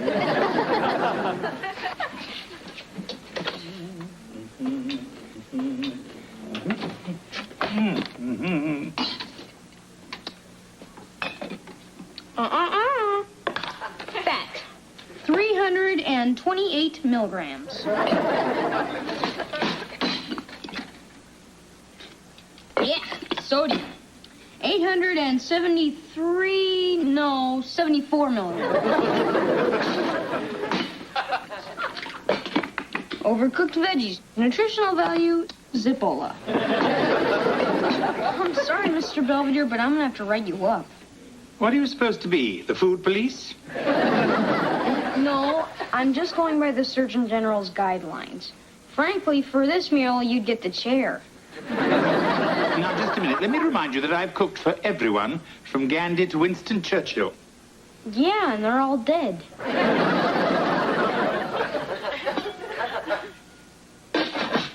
Well, at least one thing's edible. Your sister will be delighted to hear that. She's tie-dyeing a T-shirt.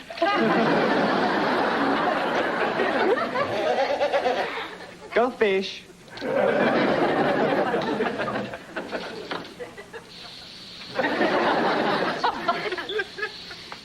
Please, to be stopping that. You're stinking up whole joint.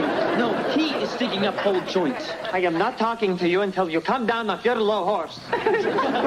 Reeks. My apartment reeks. Your apartment? Yeah. Is 50-50 split. Ah, see, now you're getting it. I want your 50 to split.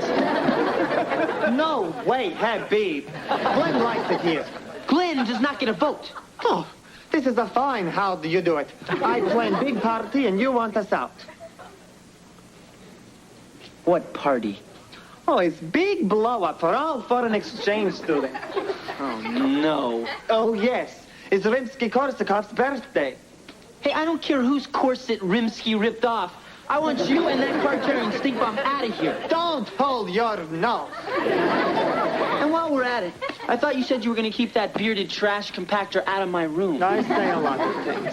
Yeah, well, I take enough abuse at work from hard-hatted Hannah. I don't need to come home to hoof jam on my bedspread.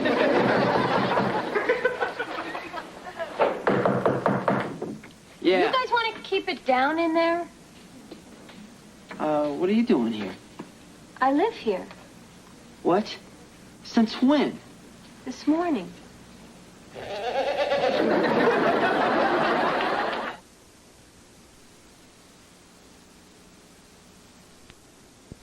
All right, let me get this straight.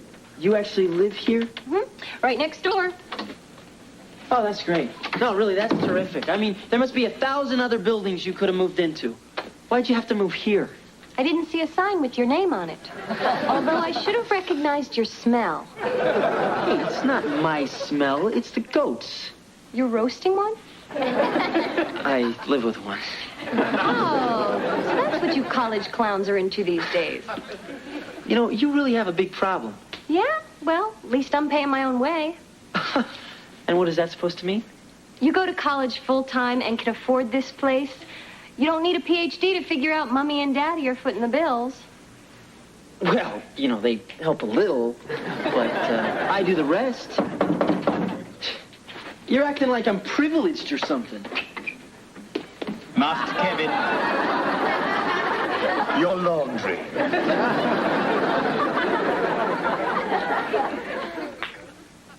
Chef Wesley has informed me that dinner will be delayed. Oh. No, look, I think it's a wonderful idea. When he's older, he'll be glad he can cook for himself. That's assuming they allow him a hot plate in his cell. What's he making anyway?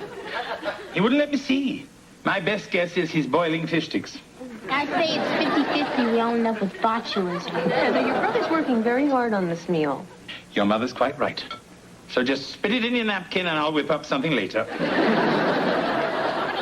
Ladies and gentlemen, and you too, Heather, dinner is served.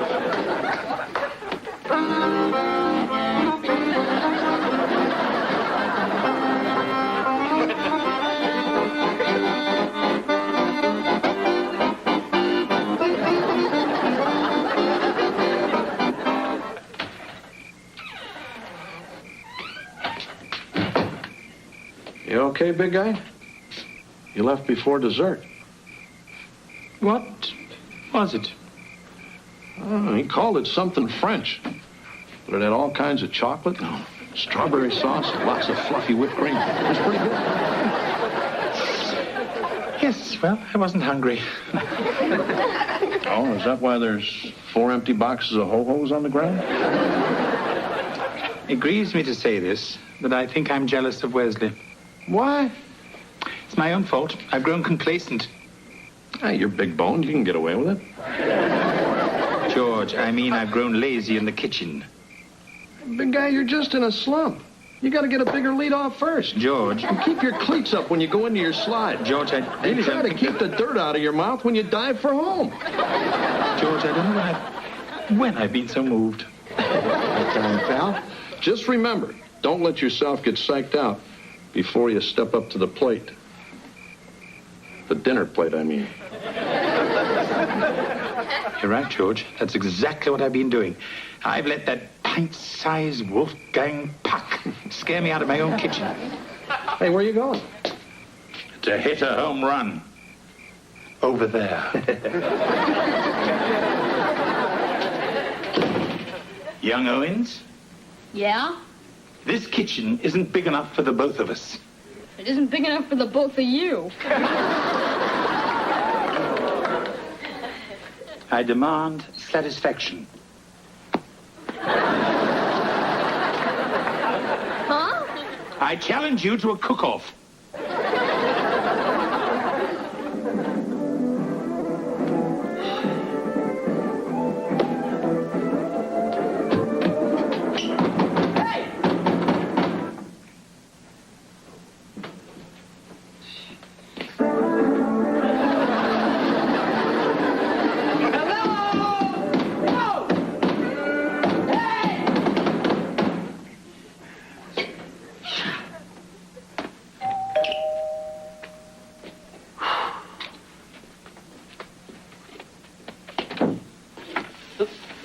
I don't smell smoke. Excuse me? You were banging on my wall, pal. This place better be on fire. Hey, your music's too loud. It's heavy metal. It's supposed to be. Come on, Casey, will you cut me some slack? I've got 2 tests tomorrow. My jerk of a roommate finally took his stupid goat to the drive-in, and now I have to go head-to-head with the Wicked Witch of the plumbing world. What's the matter? Are you afraid you might flunk out and have to work for a living? Casey, I go to school all day. When I come home, I have to study. Come on, Kevy. I work all day. When I come home, I need to relax. Okay. Now, I have tried to be nice. But frankly, boss, you are crowding me. Well, now you know how I feel at work.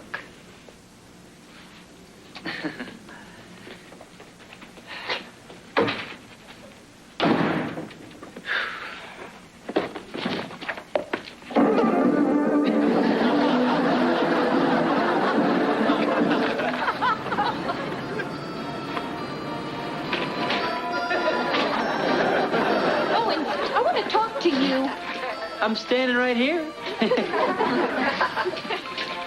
Was this your stupid idea? Uh-huh.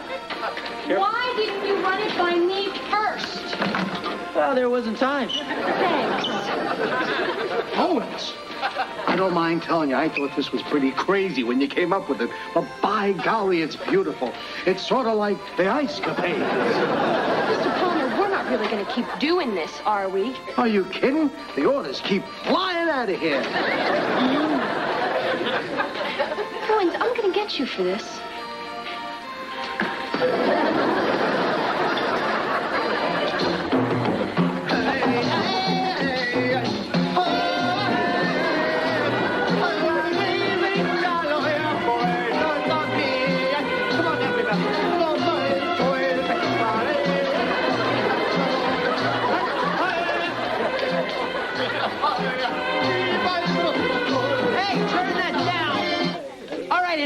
This is a straw that broke the camel's back. Oh, relax, Kevin. There are no camels here. Ahmed got horses.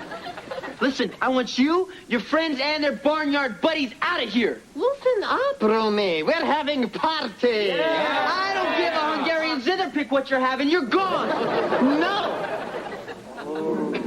What did you say? I said no. You're going to have to make me, homeboy. No problem. Out. Okay, who's next? Come on. That's right.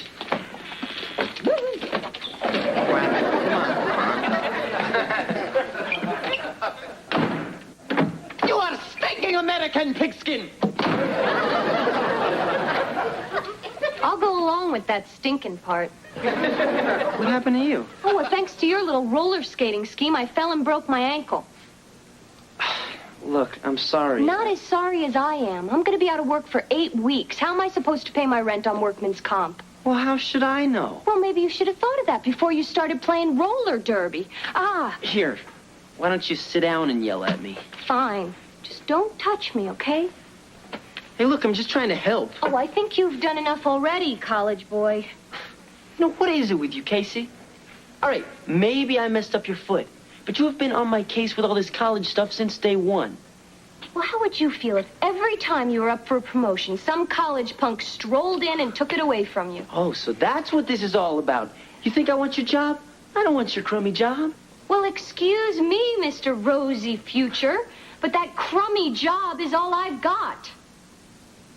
All I'm ever gonna get. Well, look, it's just maybe you should quit blaming college for all your problems and try going there yourself. Forget it. That's stupid. I can't afford college. I can't even afford to pay my rent. Yeah. Well, why don't you move in here? What? Well, look, I mean, you need a place to stay, and I need a roommate. Besides, boss, I owe you one. I'd like to tell you to take a flying leap. But frankly, I've got nothing better. Okay, we'll give it a shot. Okay, but no funny stuff. Yeah, I wouldn't dream of it. And no playing the stereo when I'm trying to study. I wouldn't dream of it. Oh, and no overnight guests. And no overnight goats.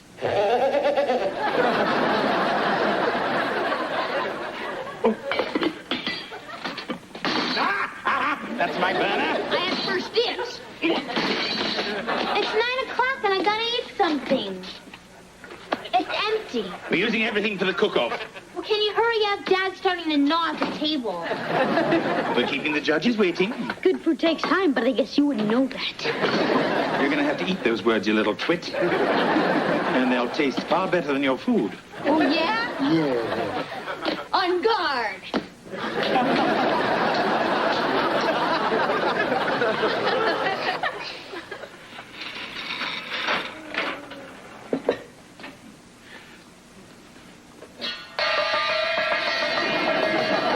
Dinner is served. And may the best chef win. Don't worry, Wesley, I will. Hey, where'd everyone go? Oh. Hi, guys. Boy, am I stuck. You guys already ate? Already? It's after 11. You guys can cook till dawn. We went out for some chili dogs. But what about all this food? Oh, don't worry. We'll just pop it in the microwave and have it tomorrow. Pop it in the microwave. What a fanciful notion.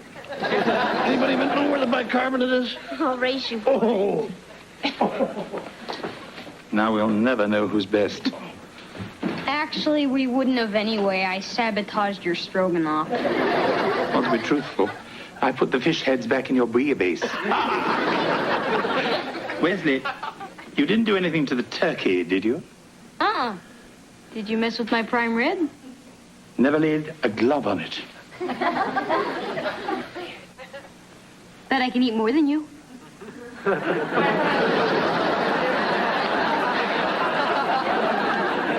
There's one born every minute.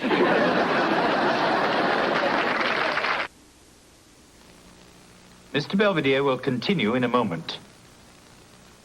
I'm not quite sure what's going on at Kevin's apartment, but at least his laundry is no longer in tatters. It did, however, include a pair of lace panties. There's either a healthy, rational explanation for this, or a good movie of the week. As for Wesley, he has conceded that I am the undisputed king of the kitchen. In turn, I magnanimously allowed him to win our grand eat-off. Mr. Belvedere, I feel sick. I feel just dandy.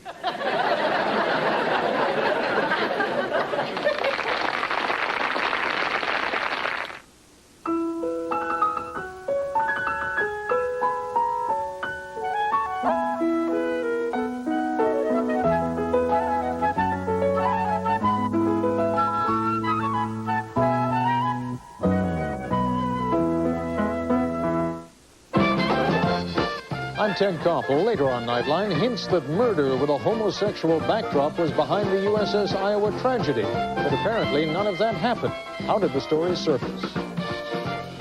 Monday, when a field trip becomes a matter of life and death, it's MacGyver's greatest challenge. I don't know what's wrong with that disposal. When you turn it on, it makes a funny sound. So does my wife. That's why I married her. Hey, well, here you go. I'll have it back for you in a week. Well, wait a minute. There's a big hole in my sink. I mean, what am I supposed to do? Don't make garbage. Whatever happened to that goofy-looking guy, the one that used to live here with the goat? Ugh, I threw him out. I couldn't take the smell anymore. So I got a new roommate. What's going on? Hey, pal. Roommate-wise, you definitely traded up. Who's he? It's Bruno, our super. You want some breakfast? I don't eat breakfast. Oh, well, I didn't know. I mean, last night was only your first night here. Hey, don't make it sound like we're living together. Okay, what do you call it? I call it major bad luck. If I hadn't met you, I wouldn't have busted a leg and lost my job. Believe me, if I could afford to live anyplace else, I would. All right, look, I've got to go to school. Just don't touch any of my stuff, okay? I don't want to get any of your girl cooties on it.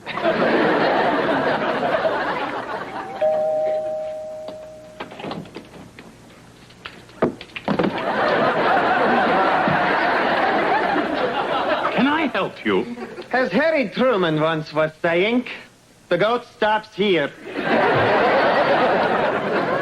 Well, any friend of Harry's is a friend of mine. What can I do for you? Allow me to be introducing myself. I am Anatole Gugugian.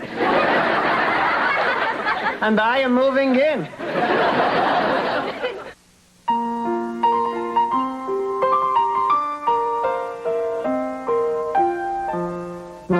Streaks on the china never mattered before. Who cares when you drop kicked your jacket as you came through the door?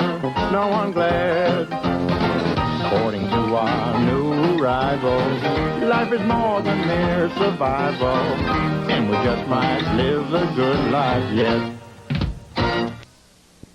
This tea is delicious. Already I am feeling like I am home.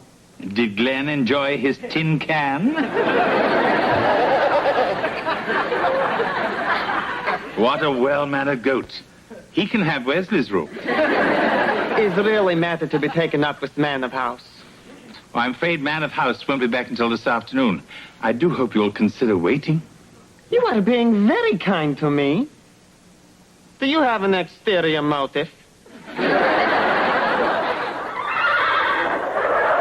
I like Mr. Ed because always is teaching a little lesson. You're kidding. This is one where Ed learns not to mess in his own backyard. Pay attention, Heather. Hey, pal, what gives? You must be man of house. I greet you and beg your permission to move in. What? Your son, Kevin, kicked me out of apartment which was half mine. I wonder why.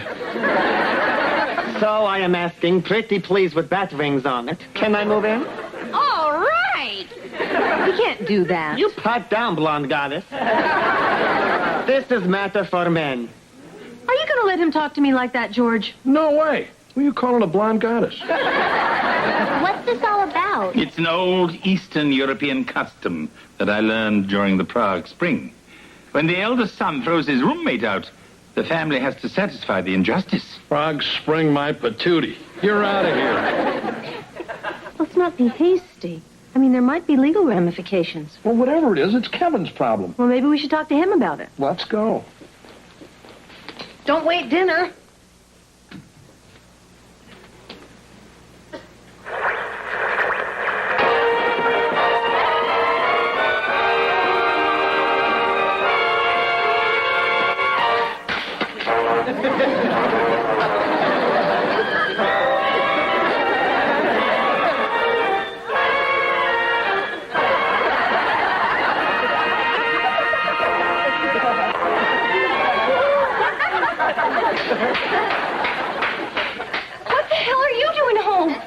Well, my second class was canceled, so I thought I'd get in some study time. But I never dreamed I'd learn so much.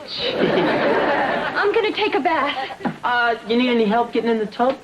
I am not an invalid. I am perfectly capable of moving myself around. Yeah, so I saw.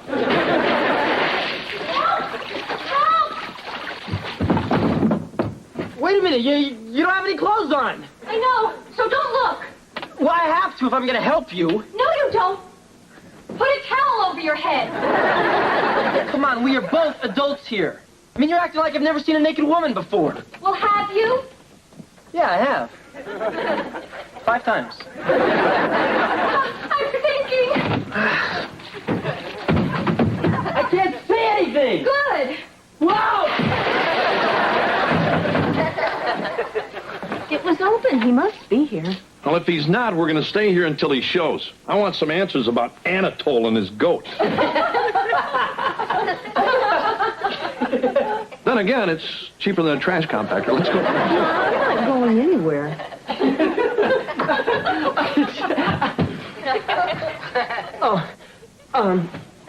Mom, Dad, this is my new roommate, Casey.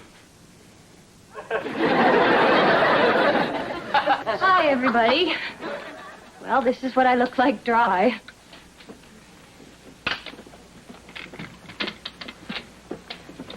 Look, I just like you. So, Casey, where are you from and who are your people? I'm just trying to get to know your roommate better. Talk. Well, Mrs. Owens, I was born here in Pittsburgh, but I was raised in Las Vegas. Las Vegas? Yeah, my father was a professional gambler. I see. And your mother? She was a showgirl before she was married, and after she had me, she ran off with an Elvis impersonator. All right, tell me, young lady, exactly what are your intentions towards my son? Look, Mrs. Owens, Kevin is a nice guy, but I'm not interested in him marriage-wise, sex-wise, or any other-wise. Yeah, I told you, Marsh. There's nothing to worry about. Well, what's the matter? Isn't my son good enough for you?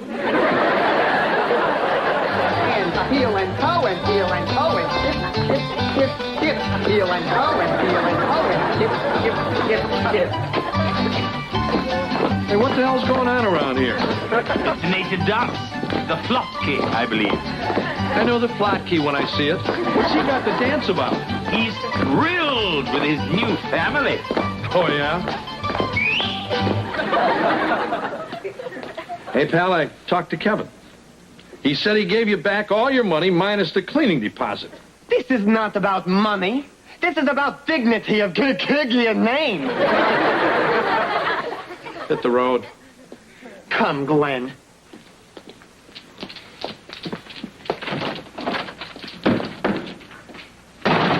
What a jerk. But boy, could he dance. I have one more thing to be saying. Just a moment.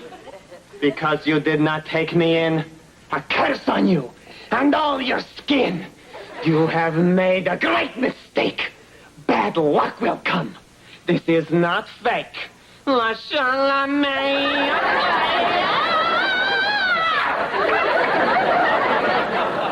Oh, look, before you go to bed, I wanted to apologize. I'm sorry my mom put you through the 3rd degree this afternoon. She's a lawyer. She's used to badgering witnesses. Don't worry about it. I made all that stuff up. Huh? Yeah. My dad's a steelworker and my mom's a housewife. You mean you were making fun of my mother? No, I was taking care of myself. I am the boss of 20 guys. I can sure handle a nosy mom. Yeah, I guess you can handle anything. I'm going to sleep. Good night. Night.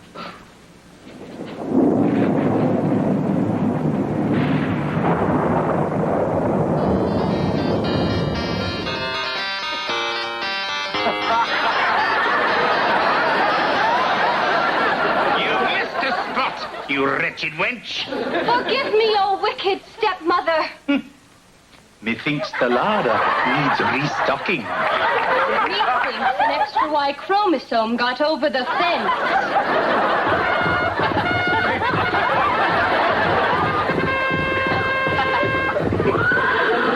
Whoever could that be? Must be that boar's head pizza I ordered. 2 guys from Camelot. Waits without. Move your bustle.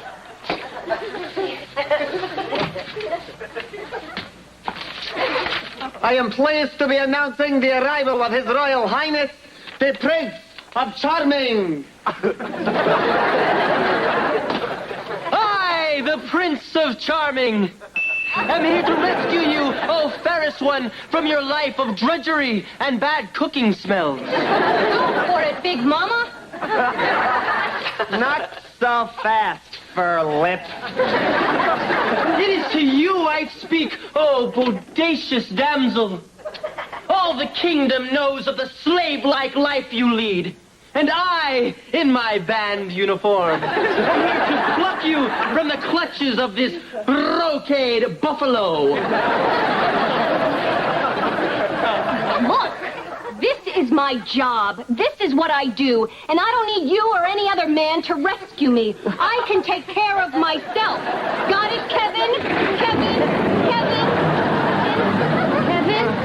Kevin? Kevin? Can I sleep here tonight?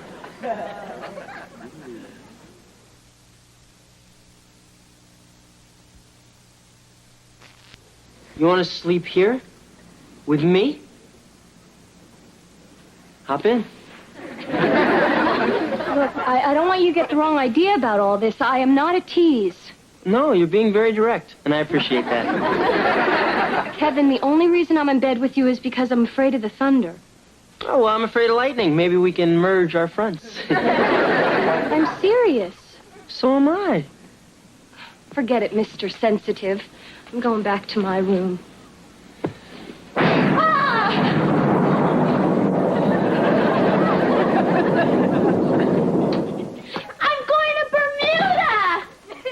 Take Wesley with you. He can explore the triangle. No, I'm really going. I want an all-expense-paid cruise. What's all the excitement? Cruise, you say? Yeah, I filled out an entry form at the mall last week, and the drawing was today, and I won. Can you believe my luck? Hey, well, so much for that silly curse. Yeah. So, when do we all leave, kitten? Well, we're not exactly all going. The cruise is for 2. Oh, George, we have the best daughter in the whole world. The second honeymoon. How come I can't go on the cruise? Have you forgotten?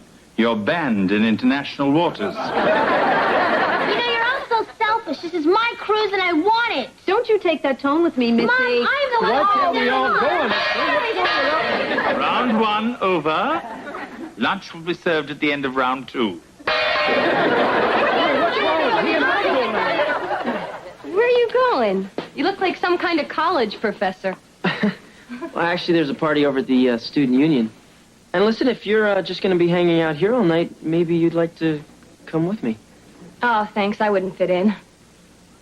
I mean, I wouldn't fit in my party clothes, you know, with the cast and all. Oh, yeah, right. Well, maybe some other time. Maybe.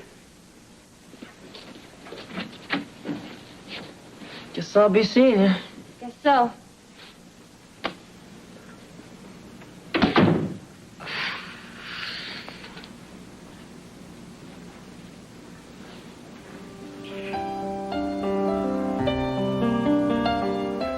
And for the past 12 years, I've been chairperson of the Cartesian Studies Department. Cheese whiz on a high house? Oh, you are some hot hostess, Mrs. Caving. So, Owens, the chair of the English department is going to be vacant. I assume we'll be seeing you there next year. Oh, that's very kind of you, Professor. I am counting on it, all things being equal, of course. Here's some olive puff, Professor Roydenman. Rosenthal. Romenden. Rosenthal. Rolyheil. Rose. Thin. Thin. Thor. Thor. Rosenthal. Heidenwald. Rosenwald. Heilenben. You'd better tend to your wife, Owen. Yes. She's off the beam again. You have me wild. Right along. What a bimbo. Say, he said, what a bimbo. Yes. What a bimbo. What a bimbo. What a bimbo. What a bimbo. What a bimbo. What a bimbo. What a bimbo. What a bimbo. What a bimbo.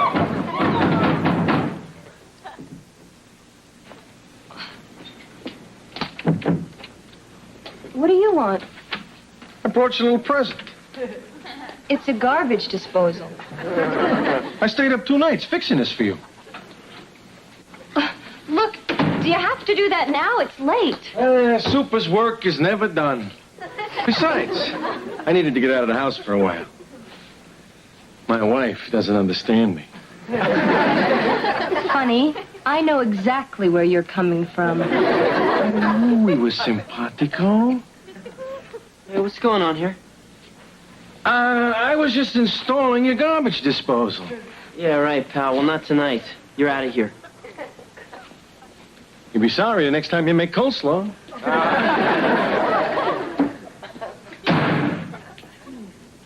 Well, I guess it's a lucky thing I showed up, huh?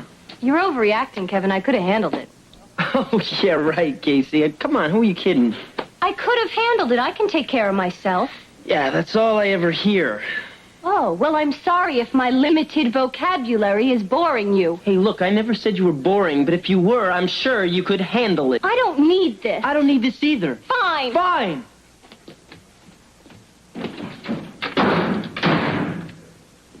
Mr. Belvedere, are you sure this is going to help Dad's back? When Her Majesty would put her back out, she would insist I walked up and down her spine. Oh! That would explain her stiff upper lip. Oh, all right, George. The least you could have done was take your shoes off. Hi. Where have you guys been? Went to the mall hours ago. Well, we just took a little shortcut past the police station on our way home. Huh? They said I was shoplifting. Good heavens. Strictly amateur. I was buying my cruisewear and I forgot I was still wearing a bikini when I got dressed. So they got you for theft? No, assault. I decked the security guard when he tried to take it back. Yeah, so we figured as long as we were already at the police station, we might as well make out the accident report. You guys got in an accident, too? It's not funny, Wes. We were stopped at a red light and we were rear-ended by the Good Humor truck. There were Eskimo pies all over the street. And I missed it. Don't laugh too hard. Your bike was in the trunk. Oh, no. And I just had the stereo put in. Hey, my back goes out. Heather gets arrested. Marcia gets in an accident. Wes's bike gets mangled. What the hell's going on around here? It's the curse. No, it isn't. We're just having a really, really bad day. Or it could be the curse.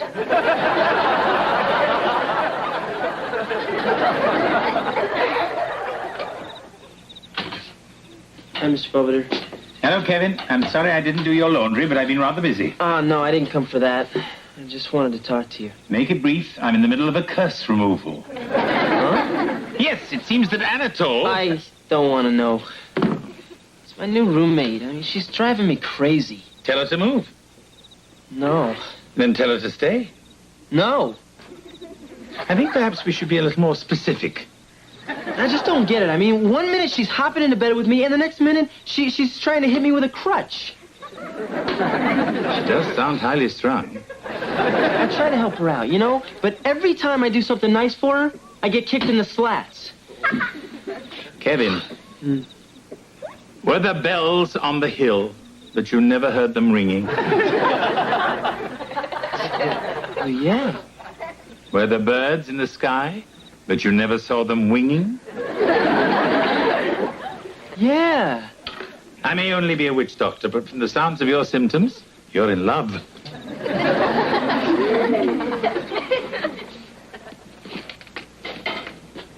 Hi. Hi. Someone coming over? No, I just thought I'd cook dinner. Why? Because I'm hungry. There's enough for both of us. Okay. I hope you like it. It's an old recipe of my mother's. And how is Mrs. Boyardee? Look, when you grow up like I did, you learn to take care of yourself. Yeah, so I've heard.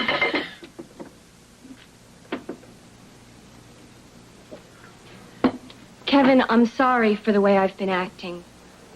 It's not that I don't want to rely on anyone else. I just never learned how. What's so funny? You know when you find out something that you should have known all along, but it takes somebody else to tell you? Guess so. What did you find out?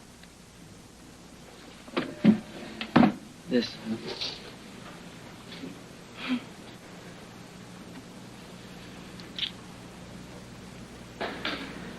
I could have told you that.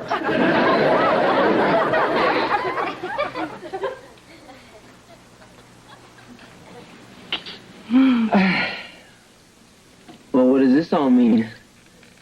I don't know. But until we figure it out, you're still sleeping on the couch. I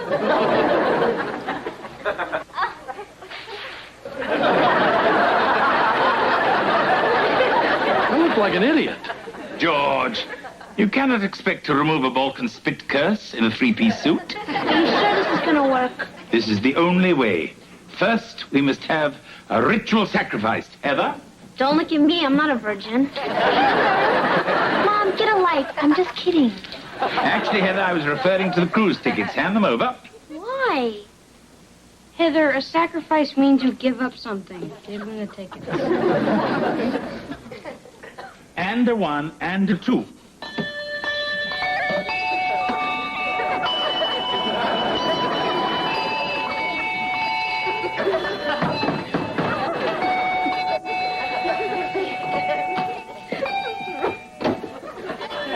What is to be going on here? Looks like refugees from Dick Clark Lodge. Trying to get rid of that stupid curse you put on us. That's what's only 24-hour curse. By the way, you've got that cheese on backwards.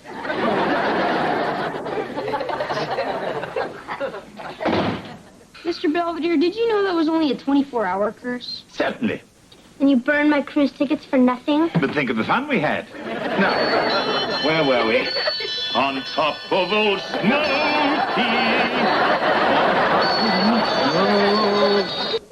It appears I was correct about Kevin.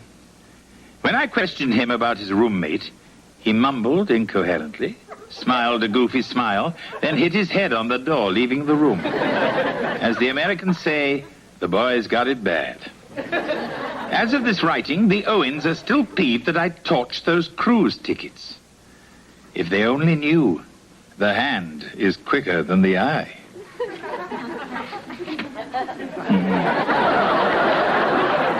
I'll invite Grandma Hofnagel. When it comes to deck shuffleboard, I take no prisoners.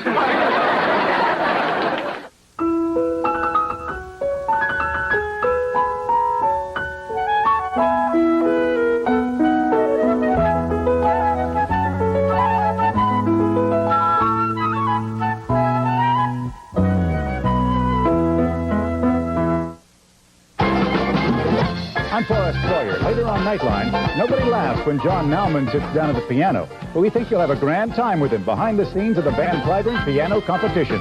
Tonight. Tomorrow at 8, don't miss Supergirl, an ABC movie special. Then, The Streets Aren't Safe for a Man Called Hawk. Hey, look at this. Lamar Gooberson died. Who? Good morning, everybody. Good morning, sir. Do I know you? Probably not. Mom, this is James Montgomery. You know the little boy I babysit for on the weekends? Oh, yes. It's very nice to meet you, James. The pleasure is all mine, ma'am. A well-mannered child in this kitchen? I must call Ripley's. James' mom was called out of town, so I told her he could stay with us for the next week. Oh, that's nice, dear. What? Oh, it'll be all right. I promise. I'll feed him and everything. Heather, a young man requires a little more care than a stray puppy. Or in Wesley's case, a rabid jackal. You really should have discussed this with Dad and me first. Oh, don't worry, Mrs. Owens. I'm sure James is a polite young man. If not, we can always tie him under the porch and feed him table scraps.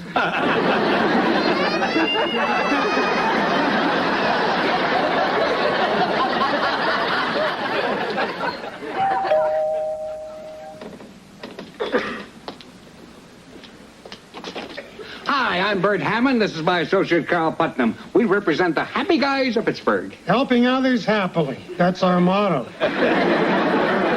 Well, you can help yourself right out of here. The last time I saw you guys, you tried to drag me into some devil worship thing. Our little Halloween party may have gotten a wee bit out of hand, but we've cleaned house. Yeah, now you won't find so much as a deviled egg. George, who's here? Marcia, you remember the Happy Guys, Bert and Carl? Oh, yes. Tweedledee and Tweedledum. This guy slays me. Doesn't he slay you, girl? Well, it's easy for you to say, Bert. You're not Tweedledum. Won't you come in and sit down? Oh, well, thank you. Now, I don't want to alarm you folks, but there's a mad criminal on the loose, and he's attacking the women of Beaver Falls. What does he do? He steals their high-heeled shoes. It's no laughing matter. Well, last night he stole my wife's best open-toed pumps. She's currently under sedation. Well, have you called the police? Unfortunately, this is what they consider a low-priority item. Oh, that's terrible. It's scandalous. It's scandalous. That's why we're here. You've got to help us. Hey, I'm a sportscaster. I don't know anything about catching criminals. Unless they've stolen home.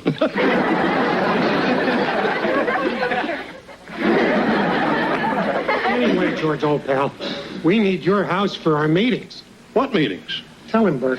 We formed our own neighborhood protection group, the Guardian Happy Guys. We're going to make the streets safe for decent human beings. I think I better warn Wesley.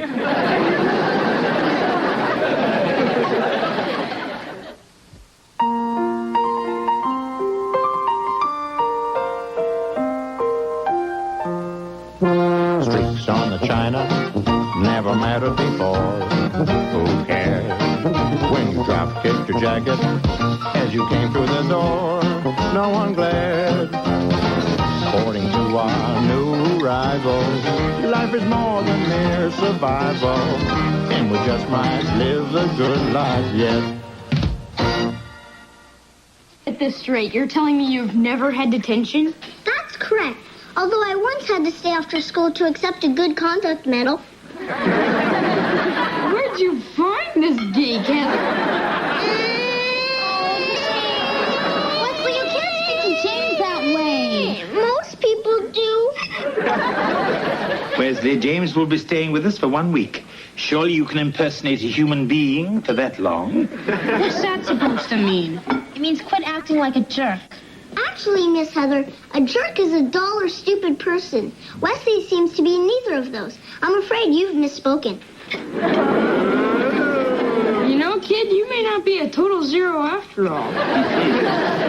Well, you can certainly learn something from him. Maybe he can learn something from me.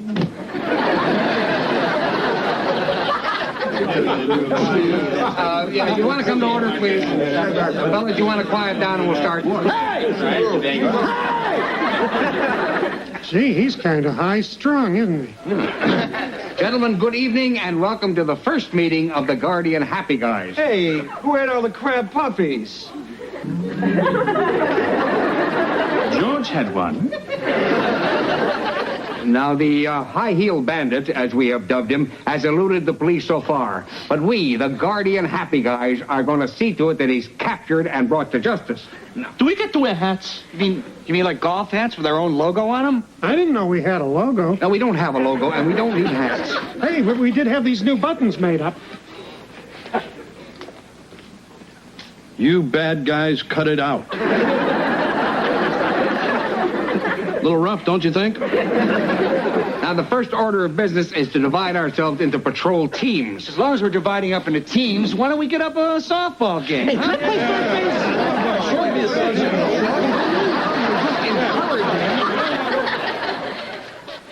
Hi, Mom. Oh, hi, honey. Come over here, give your old mom a big hug. Where's everybody? Your sister and brother are upstairs watching TV. Daddy and Mr. Belvedere are in the living room forming a vigilante group.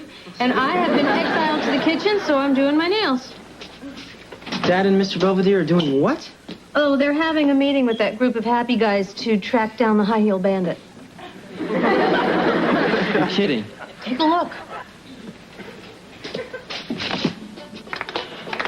Why are they marching around 2 by 2? I think they're doing the Virginia Reel. Mom, Mr. Belvedere's dipping Dad.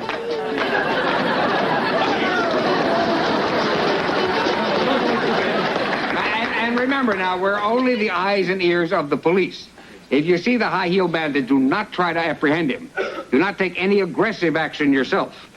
Hell, this is worse than norm. I thought my part was over when the crab puppies disappeared. Well, let's just get this over with.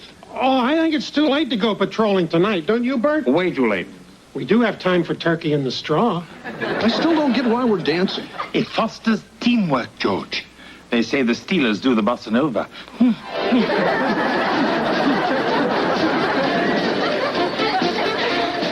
Now pay attention, kid. Maybe a little of the Owens magic will rub off on you. What's this? Hot water bottle? If you're not even going to try, we'll stop this lesson right now. Sorry, I promise I'll try to think meaner. Good. Now what you have here is your basic whoopee cushion. You place it on the principal's chair right before assembly. Then when he sits down after the Pledge of Allegiance, That's not very nice. Exactly. Now check this out.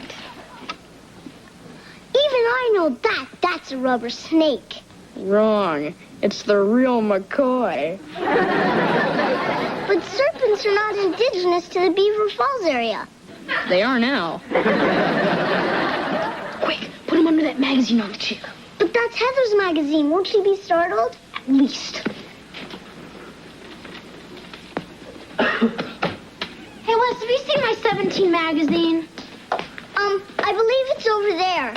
Thanks, James.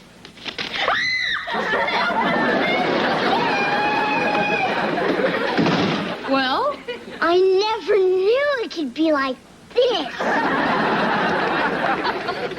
I don't know why we're sitting out here freezing our hooters off. Well, if we're going to catch the high-heeled bandit, we must sacrifice a little comfort. I don't see you sacrificing any of those donuts. If you're going to be nasty, I shall go home and you'll be the only happy guy on the streets without a patrol buddy. I am not your buddy, and I am not a happy guy. Since you are obviously unable to be pleasant, I suggest we keep our mouths shut and our eyes open. You got it. Fine. Hey, Belvedere. Now what? I think I drank too much coffee. We better find a gas station. You know we are not allowed to leave the stakeout for any reason. Fine. I'll just use that bush over there. Of course, that's your decision, but we're here to uphold the law, not to break it. Huh? Well, for one thing, there's indecent exposure. Vandalism. Defacing public property. Okay, you made your point. I'll tough it out. That's the spirit. Belvedere? Mm-hmm. Could you tell me a story? About? You know, to take my mind off things. Oh, very well. Once upon a time, there was a man who lived under Niagara Falls. All day long, he did nothing but listen to the rush of the raging waters. Stop that story!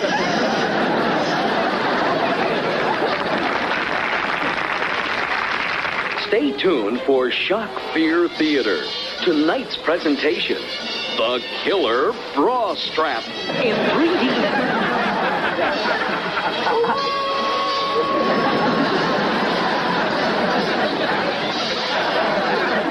The whole evening shot to hell. Hey, Wes, why aren't you in bed? Somebody had to wait up for Mom. Huh? When it got late and you guys didn't come home, she got worried and went out looking for you. Hey, Marshall, what happened? Oh, George. He got me. Who? The high-heeled bandit.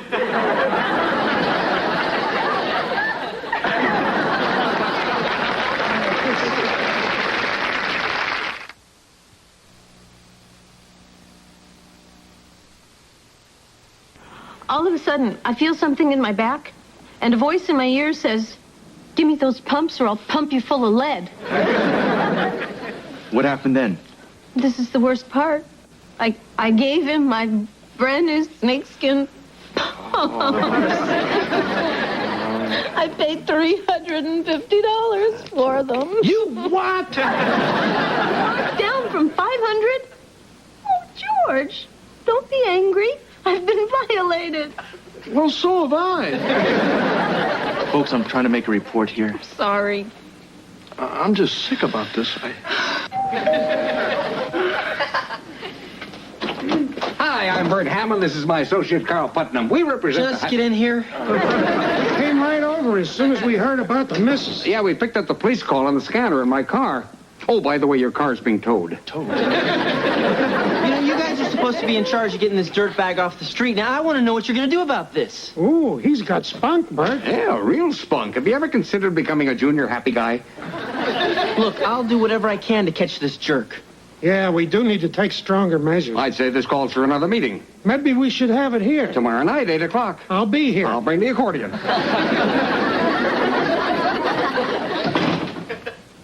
Hey, Wes? Yeah?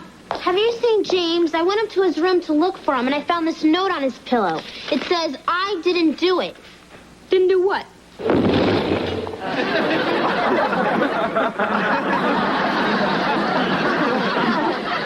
Wesley, I hope you have a way of putting this chicken back together.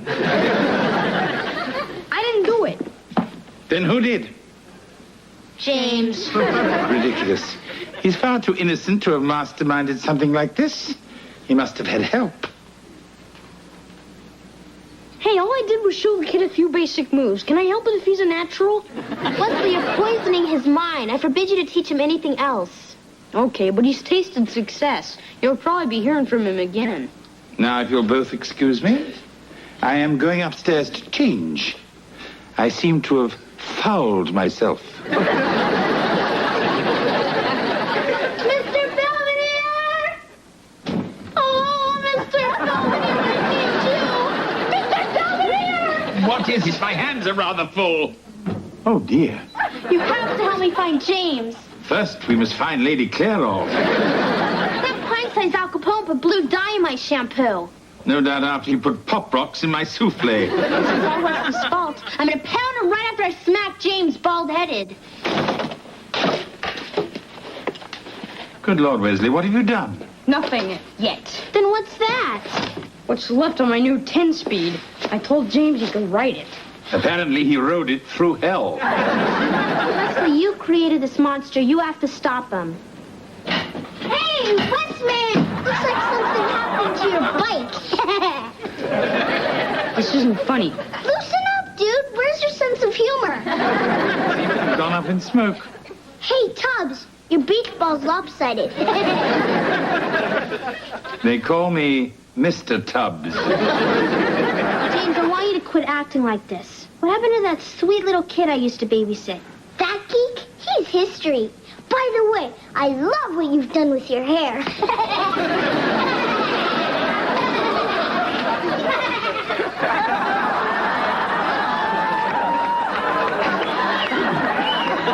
on, Belvedere! You're not getting out of this.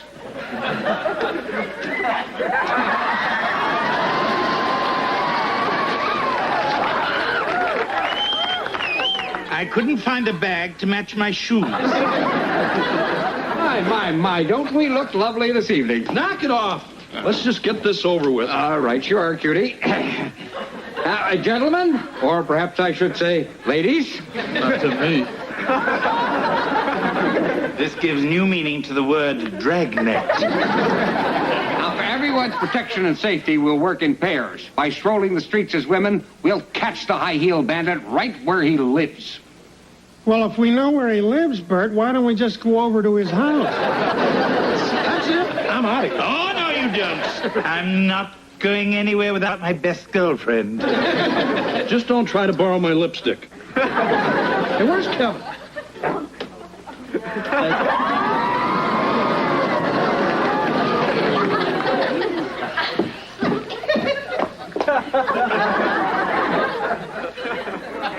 Kevin? Yeah. My God, you look stunning. I know, I can't help it. Gee, kid, couldn't you have gone a little easier on the eyeshadow? Not according to Cosmo. Well, you better be careful. You could get picked up. Hey, Dad, that's not funny. You are wearing your own underwear, aren't you? Of course I am. That explains the visible panty line. Let's go. Now remember, if you sit down, keep your knees together.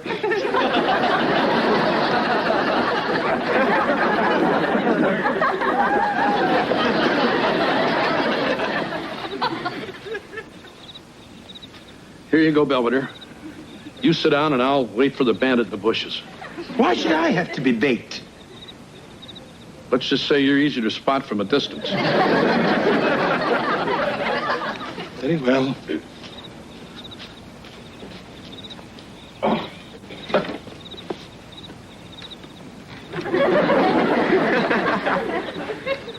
George, what should I do if the bandit tries to accost me? Play hard to get. You don't. Somebody's coming. Look. Good evening, my dear. Look, honey, Your kind belongs over by the fish pond. I'm working this end of the park. Beat it.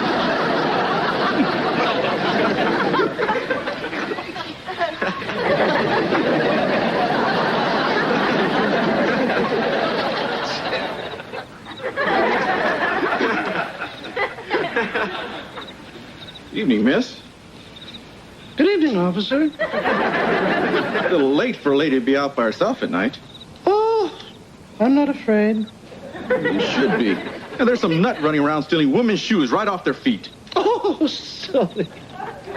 Nobody would want my shoes. I guess you're right. Still, yet I think about going home. Thank you, officer. I will.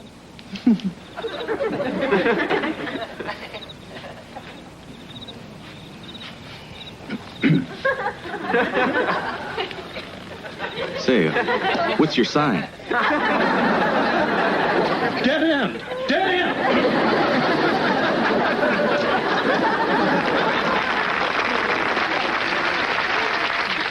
Well, that was a big bust. How do women keep from freezing to death in these things? Well, at least you weren't hit on. God, men can be such animals. Tell me about it. Good evening, gentlemen. Well, where have you been, Bert? I'm afraid I have some bad news. The high-heel bandits struck again while you were out on patrol. What? Where? Over by the dairy. The one place we didn't have a team. I think it's time to try the police. No, don't do that. I told you they're not interested. Besides, we can handle this by ourselves. I'm not wearing any more girdles. You should have tried one with a tummy tamer. Hey, if you're so sure we can get this guy, how come you didn't dress up and go on patrol with us? Well, somebody's got to run the operation, and it should be the one who knows the most about the crimes. Yes, you do seem well informed about the high-heel bandit. Well, let's just say I understand him. Perhaps you can tell us how it is that he knows exactly where or when we're patrolling. Maybe he's psychic. Or maybe he's Bert. Oh, you're crazy. You take that back. Bert never stole anything. Oh, really? Who told us first about the high-heel bandit? Bert. And who told us not to go to the police because they wouldn't be interested? Bert. And who's the one who's most obsessed with the shoe collection of the high-heel bandit? When the rest of us wouldn't know the difference between a Harache and an espadrille. Well, any fool knows that a Harache is a woven flat-heel sandal, while an espadrille is a canvas wedgie with a rope sole. How could you do it? I didn't. I couldn't. I have this cane. You never had a cane before. Get it! No, fellas, you gotta understand. You gotta give me a chance to explain this. You see, I was a shoe salesman for 35 years. It's in my blood. I can't help myself. I'm sick. I promised to get therapy. Will you guys let me off the hook?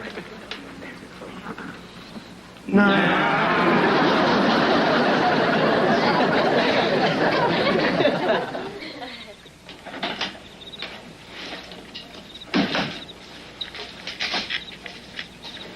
What are you doing, James? Making sure there's one less bird bath in the world. You can't blow up the Huffnagel's bird bath. Somebody might get hurt. Somebody might get hurt if they don't get off my case. Look, kid. Real pranks require planning, timing, and above all, finesse. Finesse? Yeah. Without a certain grace and dignity, a prank is just a mean trick. Or in this case, a crime. Oh, give me a break. I will. I'll promise to keep this a secret. But you have to promise to stop acting like me. It's too late, Wes. I've seen the other side of the mountain. If I rat on you, you're going to be seeing the other side of a set of bars. Do you do that to me? Try me. Okay. You win. Want me to show you how to disarm it? Hey, this is the king you're talking to.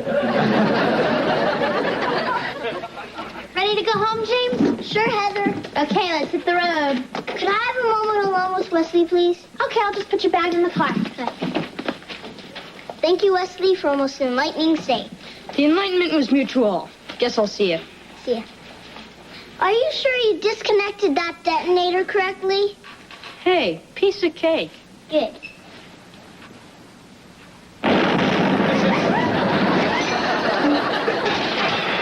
Wesley!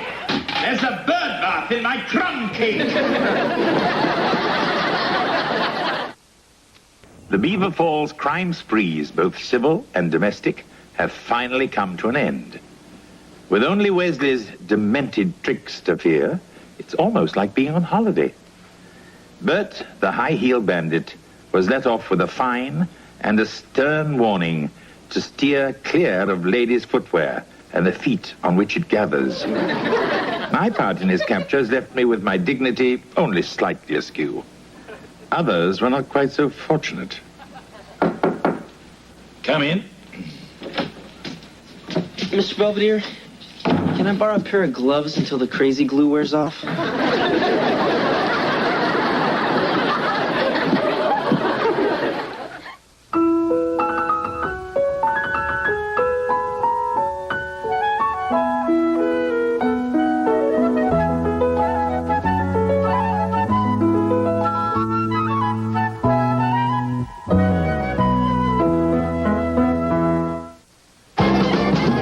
I'm Ted Koppel. Later on Nightline, carnival time in Rio. But with inflation at 1,000%, there's not much to celebrate. That's our story tonight. Sunday at 7, limber up sports fans for a Frisbee hoop toss and the smallest indoor ski for just the 10 of us. Good morning, everyone. Good morning. So, Mr. Belvedere, it's that time of year again. I thought Wesley had already had his distemper shots. No, we're talking about your birthday, remember? I was rather hoping you'd forget it. Oh, look, I know you mean well. But these annual birthday surprises do tend to be rather embarrassing, like last year. You mean you didn't like the strippogram from the dancing jelly donut? No. Oh, I'll get it. Hi. Hi. Oh, Wesley, who's your friend? Oh, this is Miriam. Miriam, Mr. Belvedere. How do you do? Oh, you're the one who knew Winston Churchill. Mm-hmm. I am really impressed. You must go way, way, way back. Miriam's my campaign manager. I'm running for student body president. Good idea. That way you'll be able to destroy the school from within. Uh-huh. We already have the campaign wheels turning. The Civics Club is canvassing the neighborhood. The home ec class is holding a bake sale.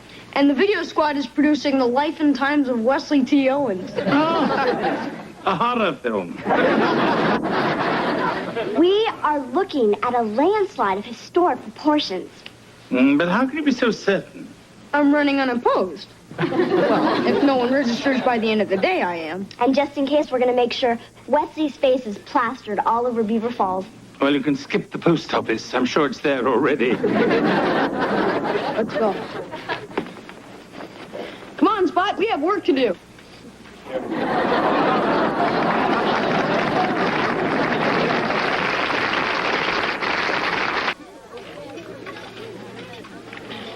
Buttons, sweatbands, T-shirts.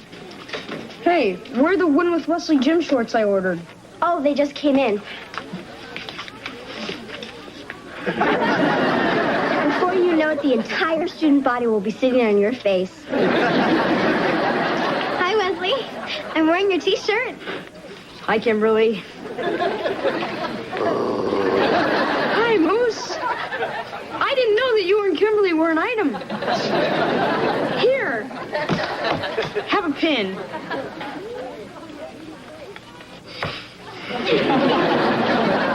Oh, well, it looks like you've got the goon boat all sewn up. What a machine. No wonder everyone's afraid to run against me. Hi, are you Wesley Owens? Yeah, you want a T-shirt? No, thanks, I got my own. I'm Billy Prudell, and you've got a race on your hands. Huh? I'm running against you for president. I don't know. Every year we do something for Mr. Belvedere's birthday, and he never appreciates it.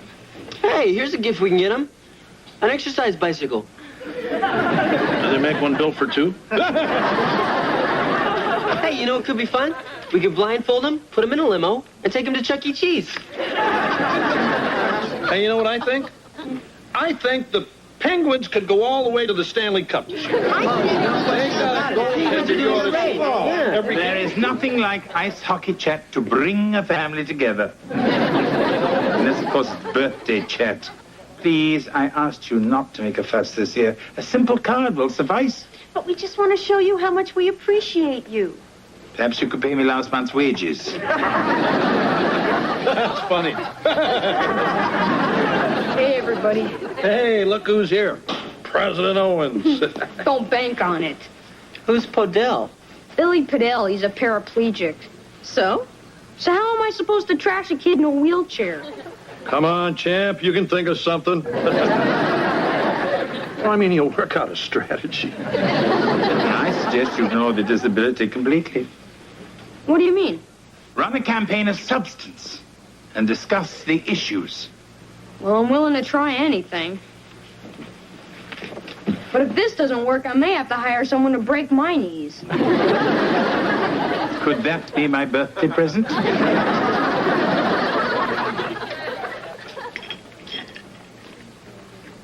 Good morning, everyone. Good morning. Is my fly open? No, silly, it's your birthday, and we have something for you. I asked you not to, and I mean it. Here you go.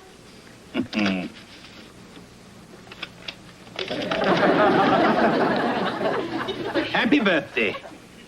You're not getting older, you're getting bitter. That's better.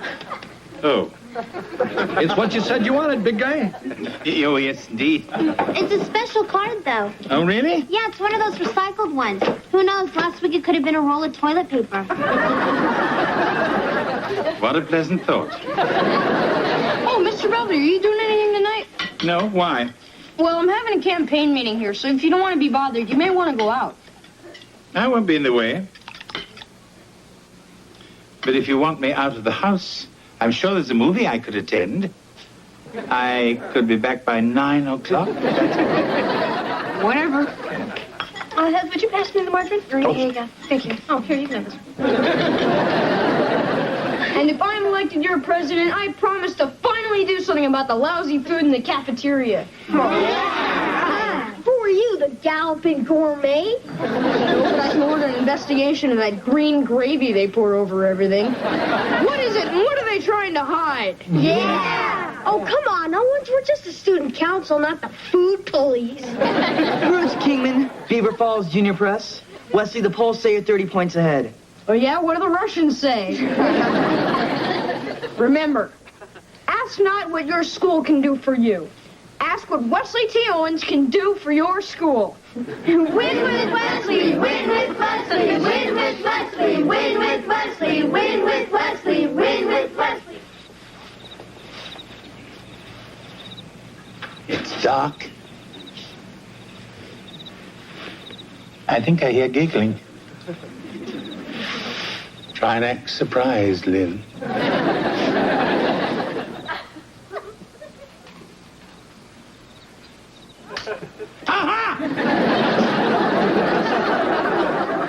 Hey, big guy. How's the movie? Oh, fine. Hey, I'm going to go in the kitchen for a snack. You up for something? The kitchen? Oh, George. Huh? Would you rather go in there first, or shall I? Oh, I don't care. I'm closer.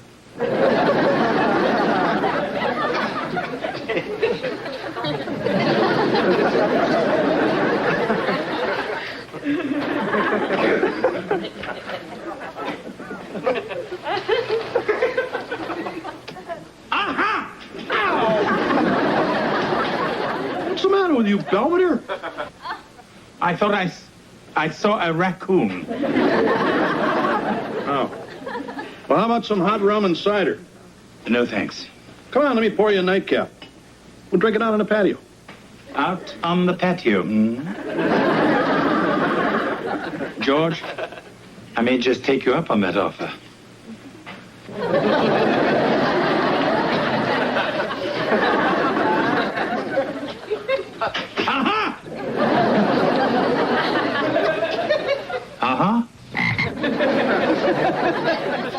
matter, big guy? See another raccoon? Maybe. The Owens are trying to lull me into believing they really are not going to spring some fiendish birthday surprise. But my guess is that they're going to wait until the weekend, assuming I'll have given up by then. How transparent. It's me, Mr. Belvedere. The door's locked. This must be it.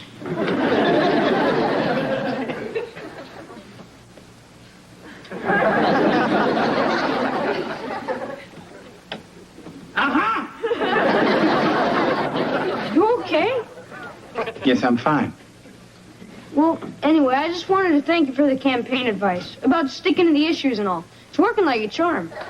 That's nice. The first debate's tomorrow in Assembly. I'm kind of worried, though, because Billy's pretty sharp. Oh, you'll be all right. Well, anyway, I guess you're kind of tired.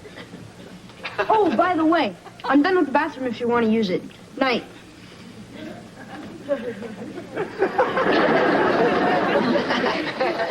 The bathroom.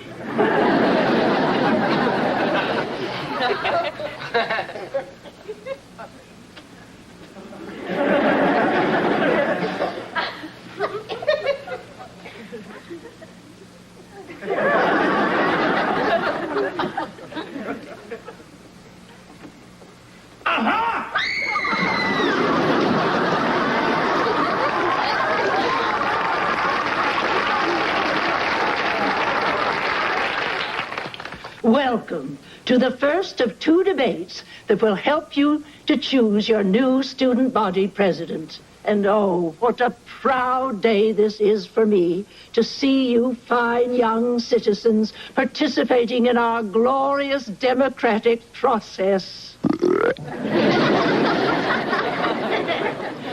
candidates are, to my left, Wesley T. Owens. And to my right, Billy Podell. Each candidate will be asked a question, and his opponent will have the opportunity to rebut. Oh, please. Bruce Kingman, Beaver Falls Junior Press. Wesley, you promised to put a jacuzzi in the locker room and convert the study hall into a pizzeria. How do you propose to pay for all of this? With my gold card. Seriously, though, don't you think that this will require raising our student dues? Read my lips. No more dues.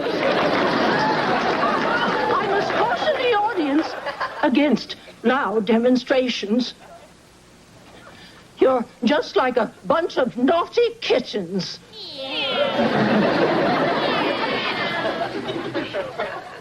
Billy, do you have anything to say in rebuttal? Thank you, Mrs. Bunger. Yes, I do. Wesley Owens, isn't it true that you cheated on Mrs. Gaffney's algebra quiz, got an A, and threw off the curve for your entire class? Huh? What? And isn't it true that you threatened the safety of this school by belching into a Bunsen burner? I think that was uncalled for. And can you deny that you made a fortune selling your sister's underwear, claiming it was Madonna's? I am not a crook. Well, I maintain you're morally unfit to hold office. Bring it out!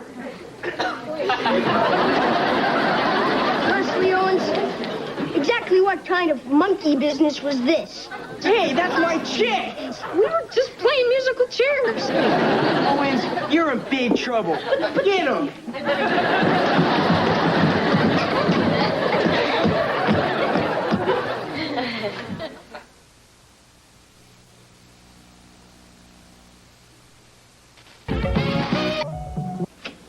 We're back! Hey. Two. Go. Slide.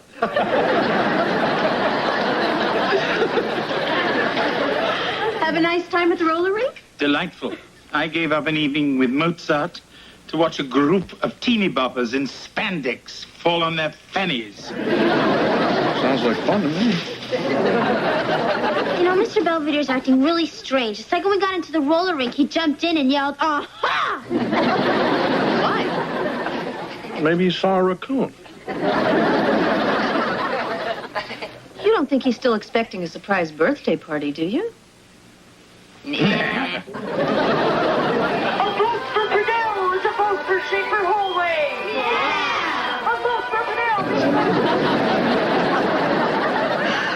Thanks. Who's that? My pollster says you're 20 points down and plummeting. Maybe I should sell.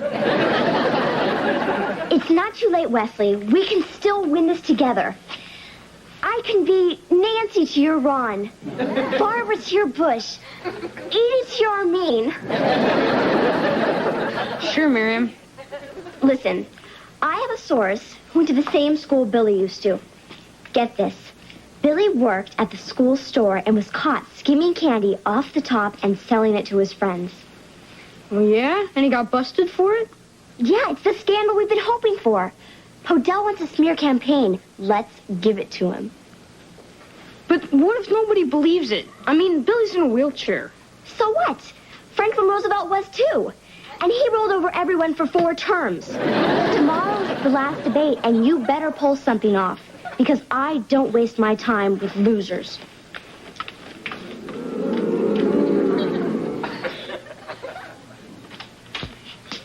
Hi, Mr. Bellybutton. Oh, fine. I didn't ask how you were, but I'm glad. I just came over to return this book I borrowed from Heather. 6 little peppers and how they grew. This isn't Heather's. You borrowed this from the library 12 years ago. Better take it back before they close. Oh, Angela. What's the hurry? No rush. Would you like some cocoa? Thanks, Mr. Bulldozer. You and Heather share a lot of secrets, don't you? Uh-huh. But if you want to know what she did last Thursday with Tony Minotti when she's supposed to be over at my house, my lips are sealed. I was wondering if she mentioned anything about my birthday celebration. No? You see, surprises for someone my age can be dangerous. You've got to be prepared. Yeah, that's what they teach us in hygiene. Spill it! But that would make a mess. Not that cocoa, you vacuum brain. The birthday party. I want details. When is it?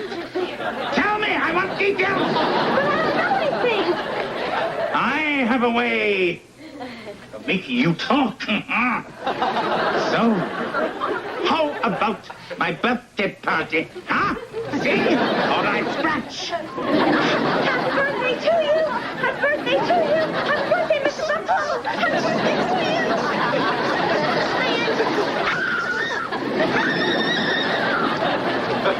What's with her?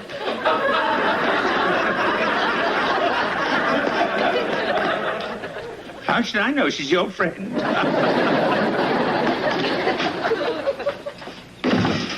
Mr. Belvedere, I gotta talk to you.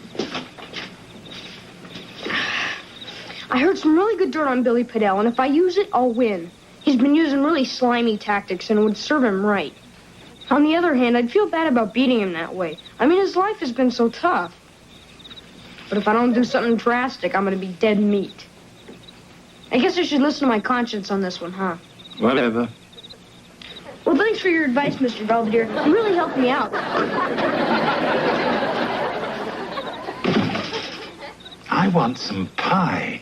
Welcome to our second and final presidential debate. And now, I would like to introduce our candidates. Wesley T. Owens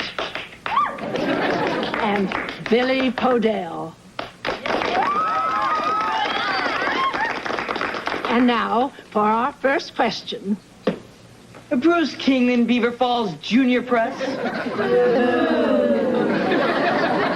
My question is for Billy Podell. Why do you want to be student body president? Because I want this to be a kinder and gentler school. And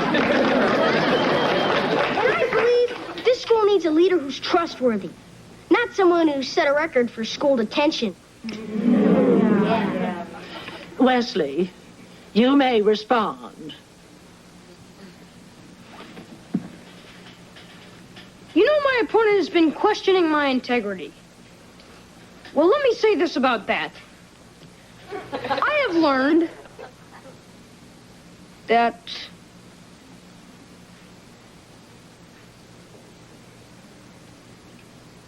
I only have a year to live. It's true. I have Lou Costello's disease. Oh, forget it. I quit. You won't have Wesley T. Owens to kick around anymore.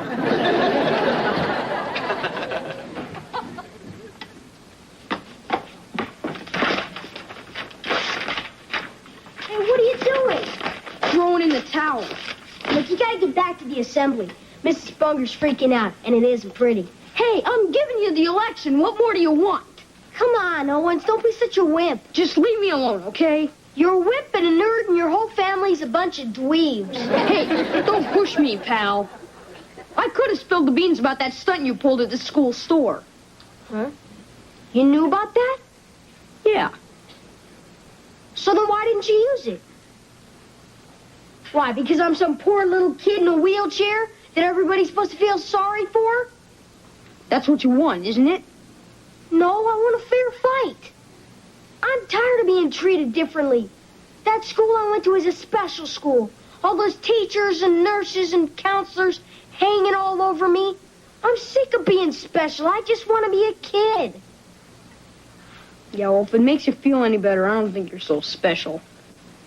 That candy scam you pulled, I could have done that in my sleep. I guess it was kind of Bush. No, I'm Bush. You're Dukakis. You know, I could have run for treasurer or something easy.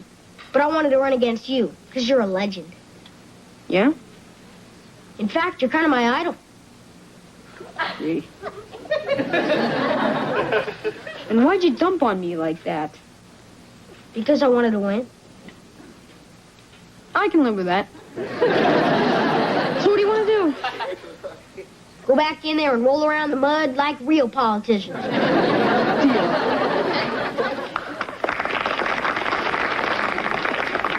So, can I drive you back? Sure. You know what, Billy? If I win, I'm going to name you my chief of staff. If I win, I'll let you run the school store. All right.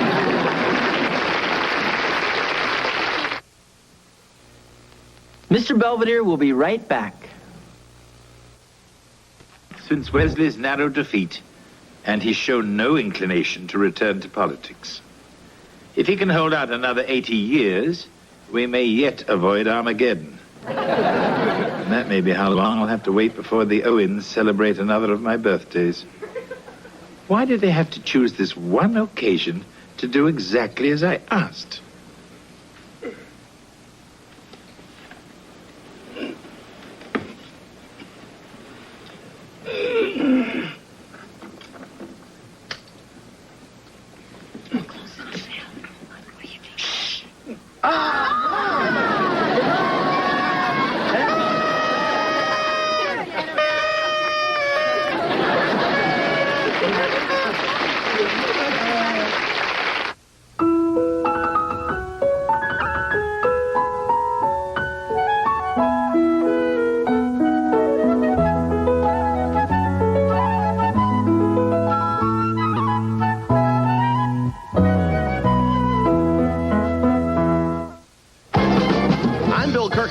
Wait a minute, before you go running off the can, I don't want you to forget to watch Just the 10 of Us. Next! Sunday at 7, Angela Lansbury stars in Bedknobs and Broomsticks, an ABC movie special. Then Harrison Ford stars in Raiders of the Lost Ark on the Sunday night movie.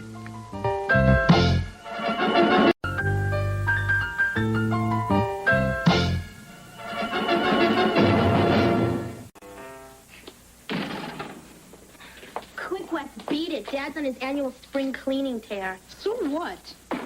What's your problem? Women. See, there's this blonde, Melanie Goodman, and she's always staring at me in history. So I sent her a note on a paper plane, but I hit her on the head. Hey, I offered her half of my marshmallow and tuna sandwich. Wes, the secret to a girl's heart isn't throwing things at her or grossing her out. Show her you can be tender and passionate, Romantic. Well, how do I do that? Beats the heck out of me. George, I can't believe you kept all these old Playboys. Hey, there's some very thought-provoking articles in these. I can imagine the thoughts they're provoking. George, give me those. Well, what's in here?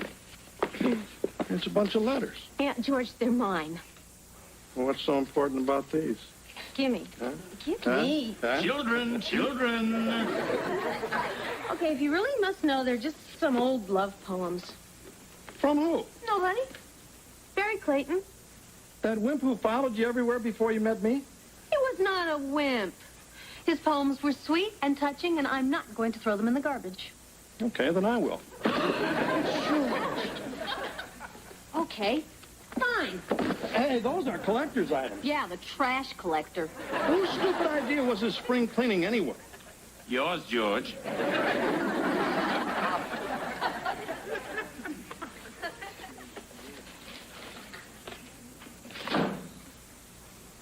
Hey, Mom, what you got there?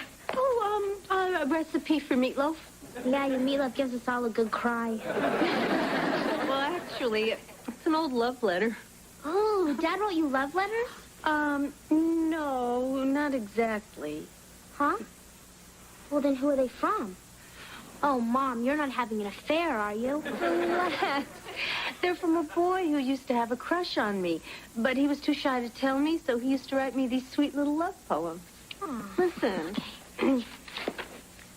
To my muse of loveliness, for whom I'll ever pine, although our lips may never press, our souls will intertwine.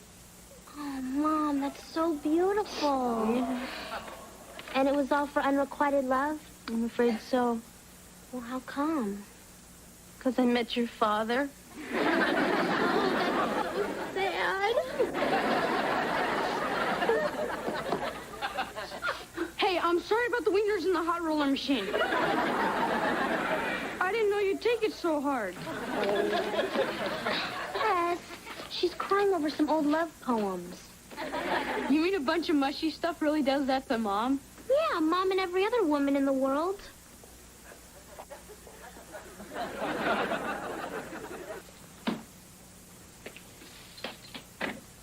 Mr. Belvedere, what brings you by? Actually, I came here to get away from your parents. It's funny. So did I. What's with all the keys?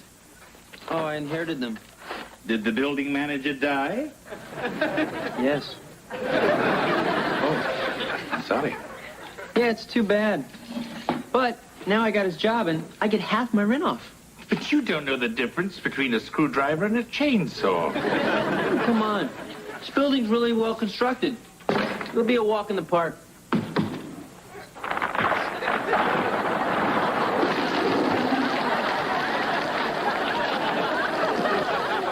George! I thought I threw these things out. These are my private letters. Well, why are you suddenly so big on privacy? Me?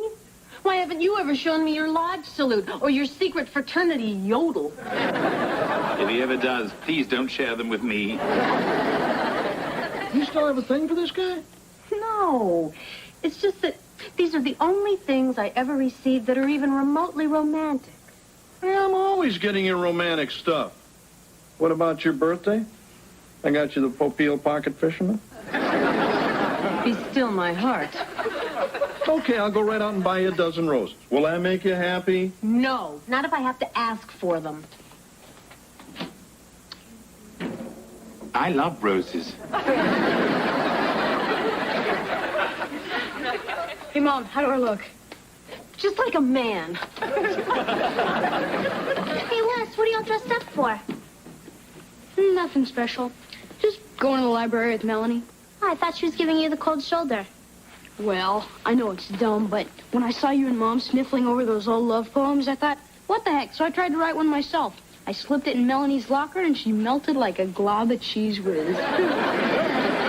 Gee, Wes, love's making you almost human. If I'm not home by 9:30, tell Mom and Dad not to wait up. Yes, I'll tell Kevin about your toilet. In the meantime, try the backstroke.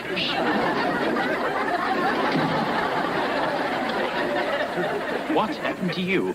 Never clean a light socket with a nail file. Don't you think you're in a wee bit over your head? I don't get it. I mean, this used to be a great building. But when Mr. Thomas died, the building died with him. I can't deal with this. Maybe I should move back home. Now, let's not be hasty. Perhaps I can help you. What you got there, George? Oh, nothing. Just a poem a friend of mine wrote. Oh, can I have a look? How do I love thee? Let me see. You are like a slam dunk to me. You're the bat that brings me luck. You're my favorite hockey puck. Too flowery? George, your friend is demented.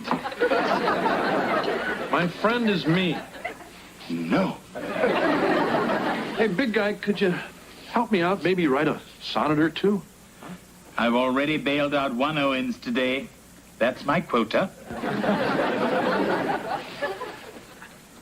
Oh, another note from Melanie. Hey, this isn't for public consumption, okay? Come on, let me read it. I promise I won't laugh. Okay, but if you do, don't be surprised if you wake up tomorrow with a mohawk.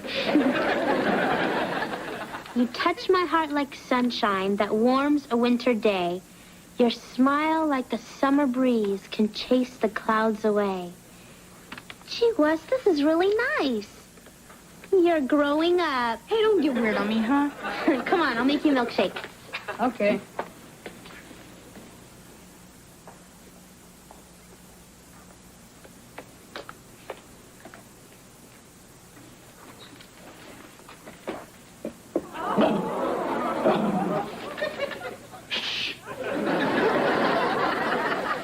George, did you leave this by my briefcase? Yeah. You touch my heart like sunshine that warms a winter day. Your smile, like a summer breeze, can chase the clouds away. Well, honey, this is charming. I didn't know you could be so eloquent. Well, it's, well, I mean, you know. Oh, George. Whoa. Okay, Wes. Do you know what your father just gave me? A hickey? Wes, why don't you get to school? Okay. Have fun. Hey, Marsh, do me a favor. Don't mention any of this stuff to Wes. I don't want him to know his old man's a sentimental slob. It'll be our secret. Okay.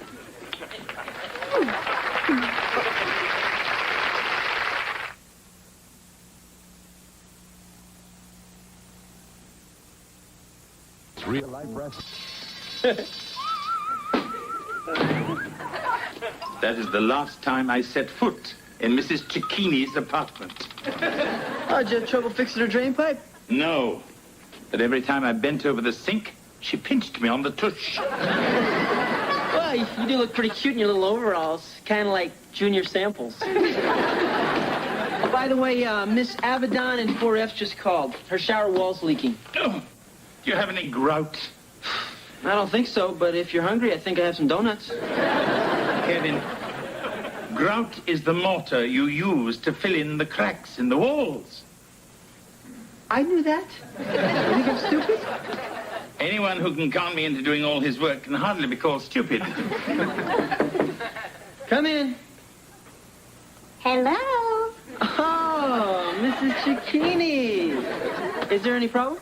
I know it's silly, but the cord on my Venetian blinds got tangled, and I have arthritis. I'll take care of it right away. Oh, I'm sure you have more important things to do, but if Lynn wouldn't mind.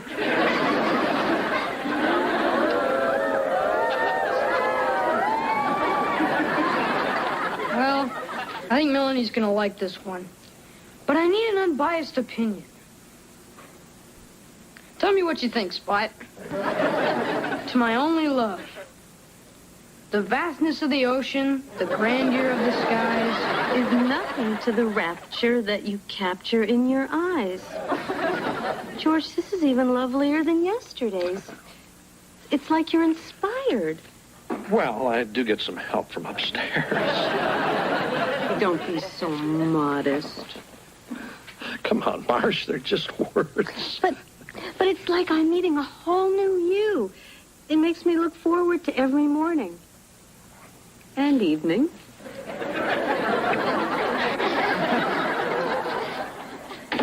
Good evening, Kevin. Oh, hi, Miss Belvedere. Aren't you a little dressed up to fix Miss Gordon's toilet? I'm off to a concert. These are for you.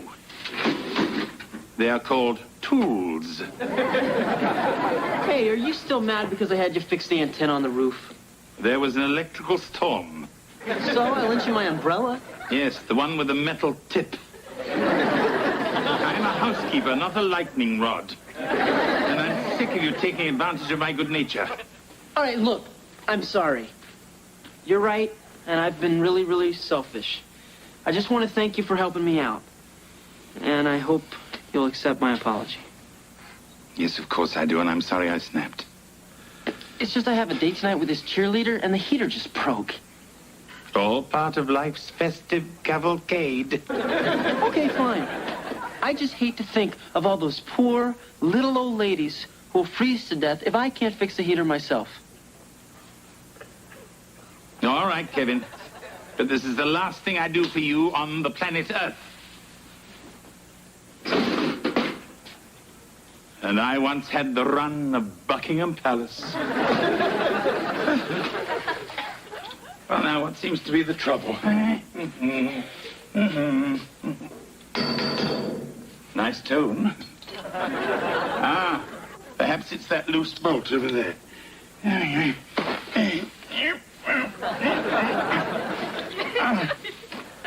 Can't quite reach it. There we go. Oh, come on, Lynn. Pretend that it's Kevin's nose. That's it.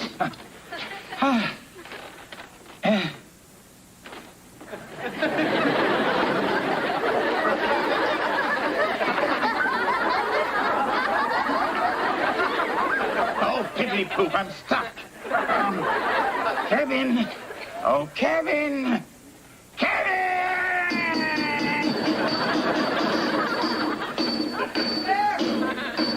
Kevin! Miss Belvedere? I've been pounding for 3 hours. Where the devil have you been? On my date, remember? In fact, she's upstairs right now, so I'll see you. Wait! Hey, are you stuck? No, I'm playing hide and seek with the washing machine. You're really stuck. For further amusement, try poking me with a sharp stick. I'm sorry. So you should be. Kevin! Okay, I'll get you out. Let's see. 1, 2... Now, before you do any further damage, get me something to eat. I'm absolutely starving. Oh, sure. Got any change? Okay. Let's see, what'll it be? We got pretzels, Fritos, M&Ms, and Tide. Oh, they're all out of Tide.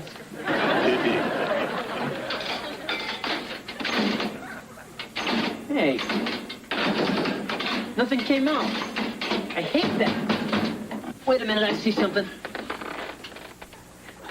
Got it. Uh-oh. What's the matter? I can't get my arm out. Do you mean to say you're stuck too? There is a God. Hey, Wes, do you know where Mr. Belvedere is? No, and I don't care. What's wrong? I saw Melanie making out with Moose Magruder in assembly. During the Pledge of Allegiance, no less. Oh, gee, Wes, I'm sorry. I can't believe it. Not only is she a tramp, she's a communist. What are you writing? My farewell poem. If she's gonna cheat on me, I'm gonna kiss her off real good. George, didn't you forget something this morning? Oh, yeah, you're home. I must have left it upstairs.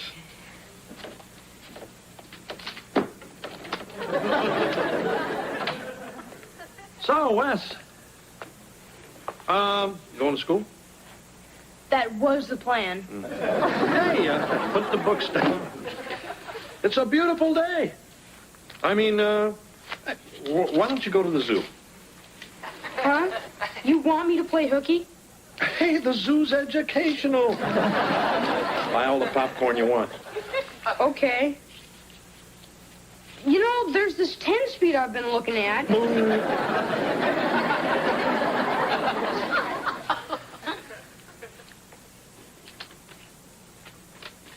George, I have to go. Shoot. To my only love.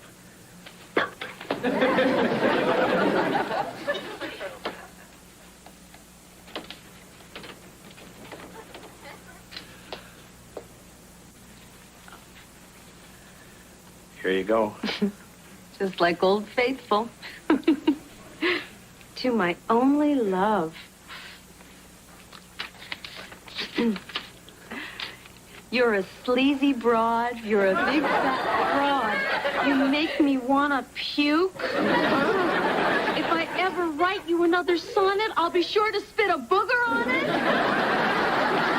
That's my letter. Wes, you shouldn't be writing stuff like that about your mom. What's going on? Nothing. I mean, well, the things I've been writing you, I sort of borrowed from Wes. What? You mean I've been swooning over love poems written by my own son? Oh, George, that's sick. You stole my poems? How could you do something like that? Yeah, how could you? Well, I just sort of... You're in big trouble, mister. Big trouble.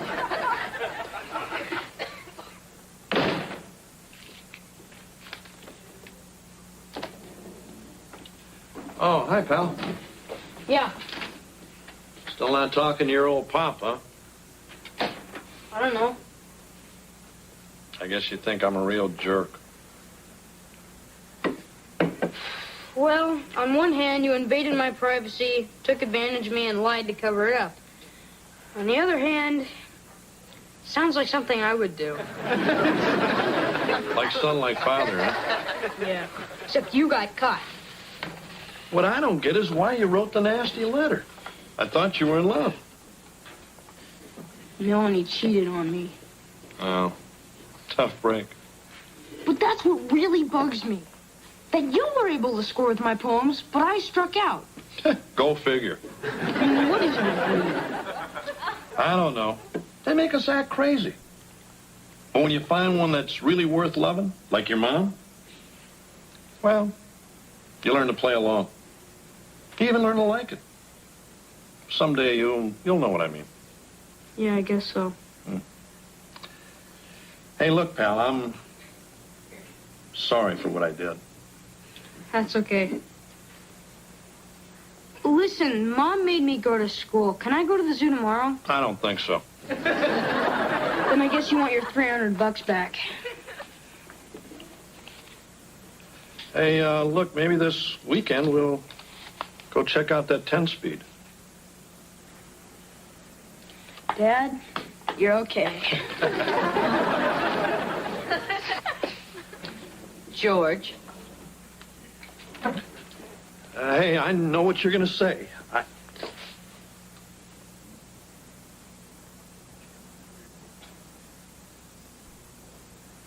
I thought you were mad.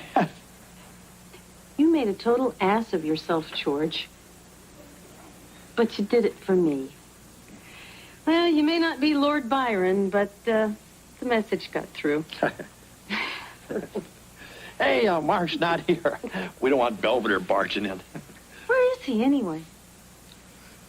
On a tree by the river, a little tom-tit sang willow, tit willow, tit willow. Song. During the Blitz, we used to get through the air raids by singing Gilbert and Sullivan. I'd rather be blown to bits than listen to that. Don't get snippy with me. Oh, excuse me. I'm stuck here in a vending machine while this gorgeous babe is stranded in my apartment. Oh, I wouldn't worry. I'm sure she'll find her way back to Bimbo Land. Now who's getting snippy? Well, if you hadn't been such a clod, we wouldn't be here in the first place. Oh, well, if you didn't spend 6 hours in the donut shop every day, we might not be here either. I will not stand here and be insulted by such a twit. Well, you don't have much of a choice, do you? Oh, Showing your true colors now, you overgrown brat. All the time I feared Wesley, but no, you lurked like a time bomb, ready to blow up in my face. I have never I don't want to hear it. Ah, then hear this. My objects all sublime, my cellular team in time. How much is a horse? Suck on. Hey, no, we're going to Unreally represent. I'm right to the horse and ask the horse. We'll give you an answer that's rolling. Oh, boy, a hoot nanny. Genie, thank God. Call the fire department. We're stuck. Really? Oh, dear.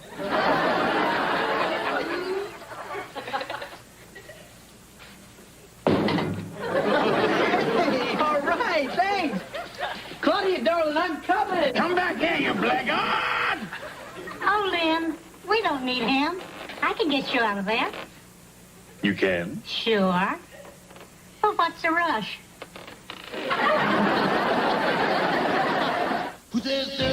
Anyway, Mrs. Cicchini was able to get me free.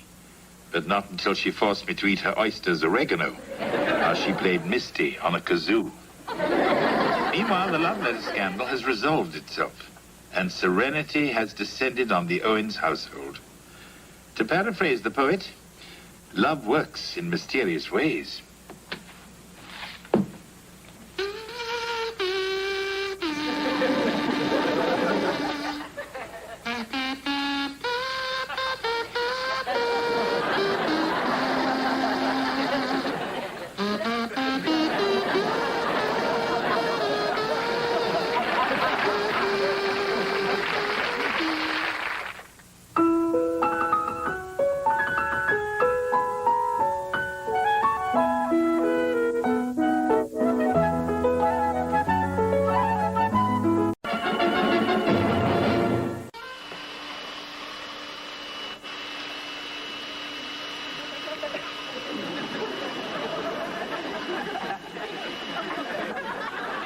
Here, I'll get that.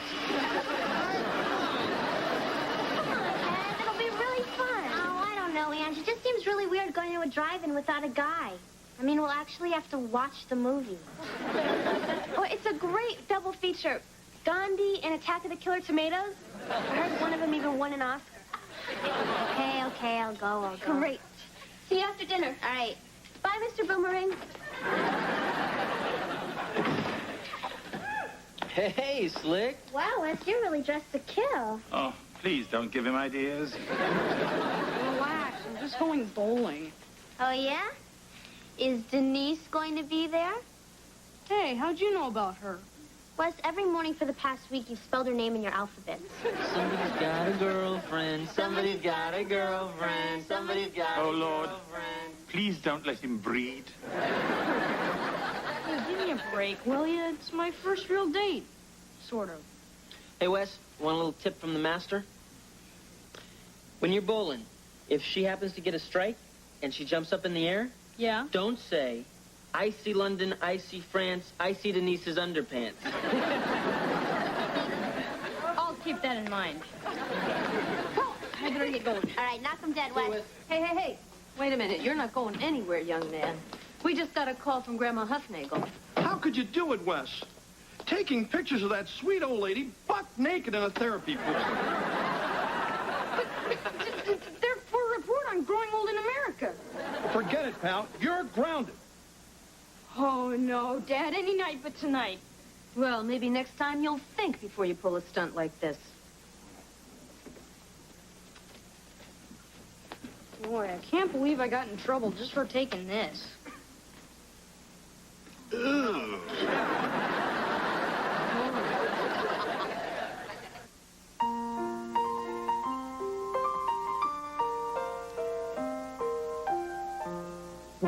Streaks on the china never mattered before. Who cares when you drop kicked your jacket as you came through the door? No one glared. According to our new rivals, life is more than mere survival, and we just might live a good life yet. Come on, Marsh. You're always begging me to take you to the theater. Yeah, but why can't we see Phantom of the Opera or Les Miserables? What are you going to see? Raymond Burr in Dancing. Hey, are you guys taking the Porsche? Oh, honey. You know we're going to a bad part of town, so we're taking your father's car. So, Mom, you think I can borrow your car? Me and Ange are going to the drive-in. I don't think so. Hey, remember, Belvedere, Wes doesn't leave this house. Oh, don't worry. I've got some fresh alligators for the moat.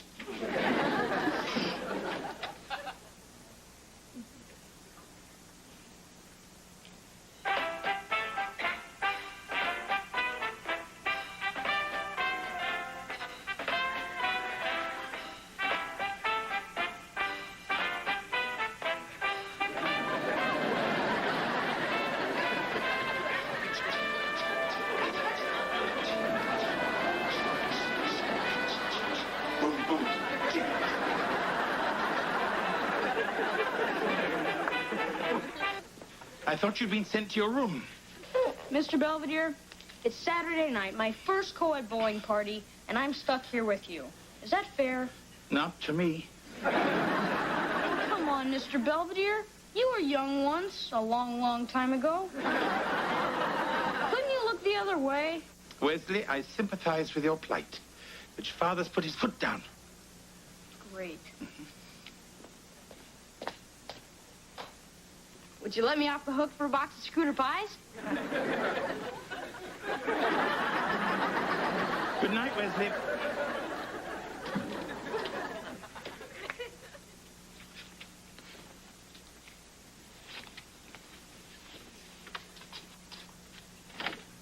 I'm forever blowing bubbles, pretty bubbles in the air.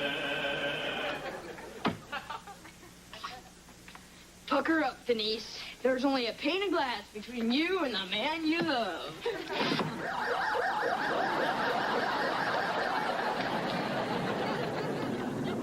Someone made me drop my ducky. Boy, you don't trust me at all, do you? Of course I trust you to do exactly the opposite of what you are told. Now get to bed. I'm forever blowing a bubble, pretty bubbles in the air. Wesley T. Owens is not whipped yet. Spot, I'm gonna need your help.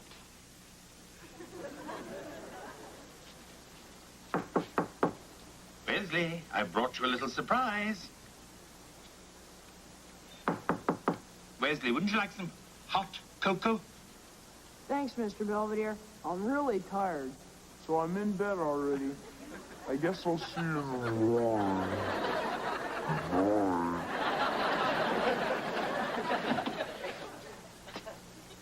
Well, my little flea bag. Looks like Wesley didn't teach you to change the battery. The scoundrel hot-wiring my alarm system. I'll bring him back and turn him into soup. Keys, keys, keys. I shall have to take the silly Porsche. I haven't driven one of those since that wild night in London with Joan Collins. Now, which side of the road is it? The left-hand side or the right? Maybe I should call Joan. Come on, honey. It wasn't that bad. I wanted to see Raymond Burr dance, not his understudy. Oh, no.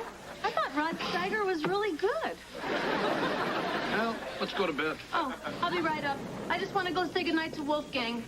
Who? My Porsche. Hi, Dad. How was the play? Okay. How's it driving? Oh, it got rained out, so we went to a bar and picked up sailors. What? Dad, I'm kidding. We hung out at Angela's. She did it! She actually took the Porsche! Hi, Mom. Not now. I can't believe that girl. She knows how I love that car. I told her not to take it, but she did. And in the pouring rain, I tell you, when I get my hands on your daughter, I'm good. Heather, you didn't take my Porsche? No. Well, if you didn't, who did?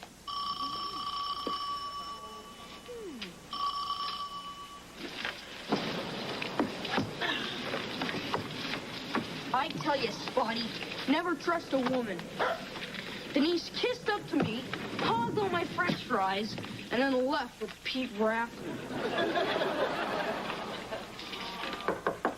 Honey.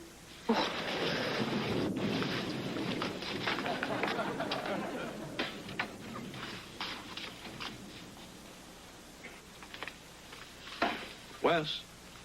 Champ? Oh, hey, Dad. What time is it? Better get up. We have to go to the hospital. Mr. Belvedere's been in a car accident.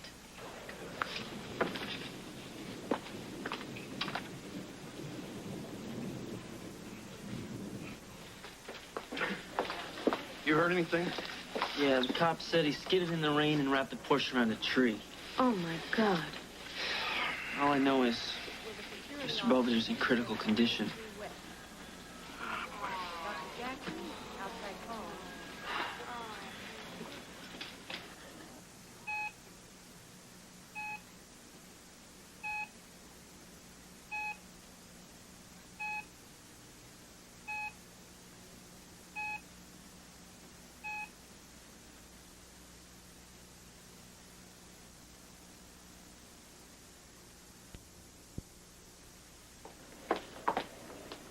Are you the Owens family? How is he okay? I know this is hard for all of you, but Mr. Belvedere suffered a closed injury to the head. Oh, no, a closed injury. My God, a closed injury. What's a closed injury? Closed means there's no serious fracture. However, he is in a coma. Now, it's possible he can make a full recovery. Possible? It's also possible he won't come out of it. Ever? I wish I had better news. Are you folks relatives? He's our housekeeper. He's been with us forever. Well, not forever. It just seems like forever. I mean, Doctor, can we see him now? Yes, but just for a minute. Thank you. well, I guess we should go on in. Come on, Wes. I'm not going. I don't want to see him like that. It's okay, honey. We understand.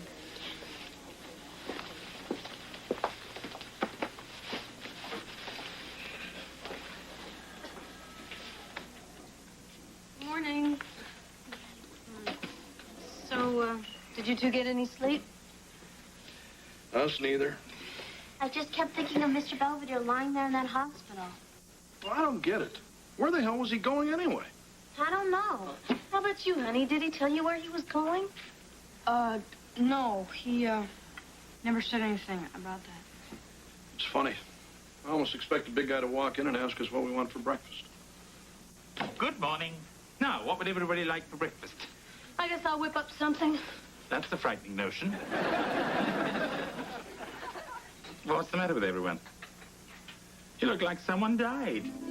Not exactly. Angela, what are you doing dressed up like the Good Witch of the North?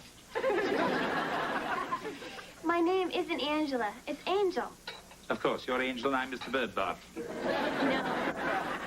You're not Mr. Birdbath. Your name is Lynn. Dear, dear Lynn. Heather, I'm afraid the squirrel's out of the cage again. I'm afraid they can't hear you or see you. Oh, what's going on? Hi, guys. Hi, Kev. Did you check out the Porsche? Yeah, How does it look? like it just went 10 rounds with Godzilla. I just can't believe this happened to poor Mr. Belvedere. Something happened to me? His condition's the same. My condition?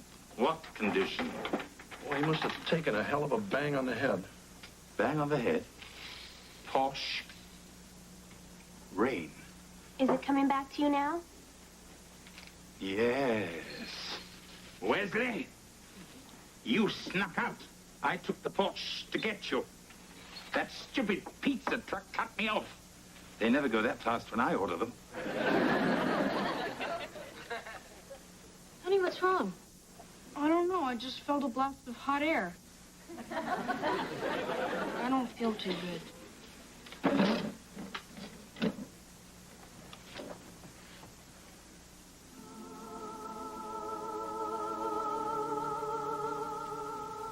Where am I? Can't you guess? If I'm with you, it's probably hell. Actually, it's kind of a waiting room. Waiting for what? To see if you come out of your coma. I'm not in a coma. I feel fine. I'm afraid you're quite ill. See? Oh, my. Oh, I do look pale. And they say the camera adds 10 pounds. Cigars, cigarettes, ding-dongs. Cigars, cigarettes, ding-dong. Ding-dong. Thank you. I could learn to like this place. I knew you'd come around. Wait a minute, what am I saying? I don't want to die, especially not in Beaver Falls. I've been through the Blitz, frostbite, even cannibals. But I'll be damned if I'll be done in because Wesley disobeyed my orders. Sorry about the damned part. Well, if you can prove your presence on Earth is essential to another life, you might get off on a technicality. Of course I'm essential. You never saw the Owens before I got there. And I can't imagine what they'd be like if I were gone. Maybe I can.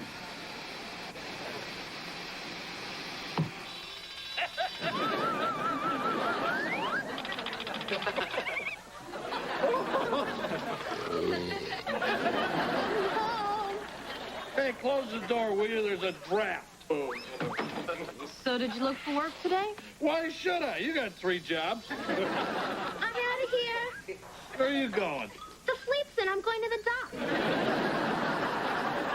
Say hello to all the guys over at the tattoo parlor.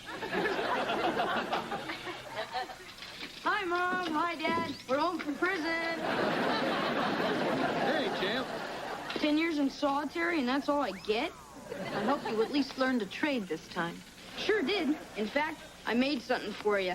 One old bag. He sure got you, peg mark. Aren't you flattering yourself just a teensy-weensy bit? Not at all. Now, if you'll just point me to the door. Not so fast, dear Lynn. That was just your version. Now let's see what the Owens family is really doing. Oh, that must be your mom. Yeah, and she's driving a beat-up old bug. Hey, what's with the car, Marsh? Like it? Well, what about the Porsche? Oh, I sold it. Huh? Why? Because it represented everything that was wrong with my life. Everything that was stupid and pointless. It's just, I stopped by the hospital today to see Mr. Belvedere. And I started talking to this poor family in the waiting room. They were having a problem with their medical insurance. They were desperate. They couldn't afford a lawyer. And I solved the problem. And then it hit me. I mean, why I've been studying law all those years. It was to help people. So I quit my dumb singing waitress job and got myself hired at Legal Aid. That's great, Marsh. Congratulations. So what are they paying you? Oh, a little less than my tips at the diner. Well, that's great.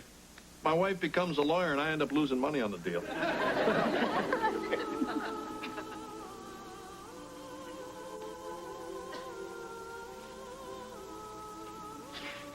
They don't even miss me. Of course they do. They're simply getting on with their own lives while waiting for a decision on yours. Am I still lying in that dreary hospital? There you are. Snuggy as a buggy in a ruggy. Oh, look. There's the get well card. Get well, we can't make it without you. There, you see. My presence is essential. It's signed Donut World. Oh, piddly poop.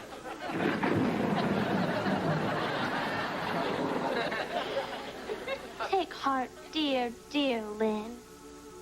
Just for once, couldn't you call me Mr. Boxer Shorts?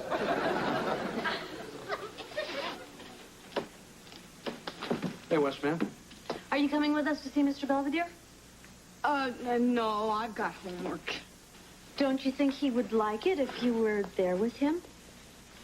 I don't know. Look, pal. I know this May be hard on you, but there might be something you want to say to Mr. Belvedere. Just in case. Just in case what? Well, I mean, there's a chance he might not make it. I don't want to hear this.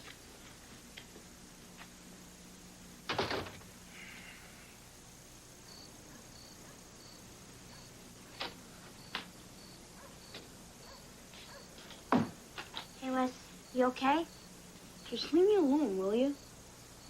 Wes, what's with you anyway? Why won't you ever go to the hospital? I just don't want to, so get off my case. No, you've been acting really weird ever since all this stuff happened. So? So I know you. There's something going on. Ask him about his bowling game. Hey, you went bowling that night, didn't you? Huh? You snuck out and Mr. Belvedere took Mom's car to look for you. Right? All right, it's all my fault. Because of me, Mr. Belvedere wrapped the car around a tree, and now he's laying in the hospital in a coma. Well, don't you think you should tell Mom and Dad? Why? It's not going to help Mr. Belvedere. Wesley, it's up to you to do the decent thing. You would look awfully good on my record up there.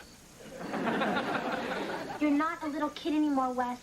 It's about time you start taking responsibility for all the rotten stuff you do. Forget it. Just leave me alone. Apparently, I didn't change him that much after all.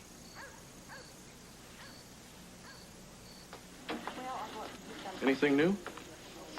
We're still waiting to see the doctor. What's that, Dad? A box of ding-dongs just in case the big guy wakes up. Hey, Doc, what's going on? Been a change in his condition? Yes, and I'm afraid it's not good. His blood pressure has dropped. This is just a non-scientific observation, but he doesn't seem to be fighting this thing as hard as he was. It's like he doesn't care anymore. Oh, honey, I'm so glad you came. Don't be too sure. What do you mean, pal? I know where Mr. Belvedere was going when he had his accident. Where? To the bowling alley. To get me. I snuck out. You what? I'm sorry, everybody, and I know you all hate me, but I have to see Mr. Belvedere alone before you do whatever you're gonna do to me.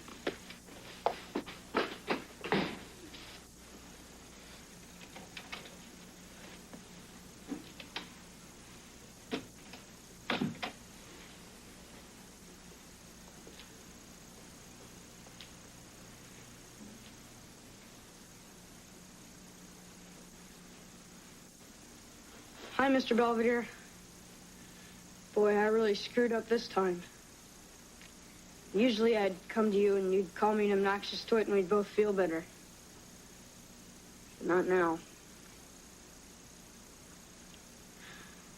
Can't believe you're just lying here like this. Because of me. Because you cared about me. If I told you this some other time, you'd probably laugh or make fun of me. But you're my best friend. I know you don't believe it because I act like such a creep. But I don't know what I'd do without you. I'm scared, Mr. Belvedere. I'm so sorry. Please come back. I love you.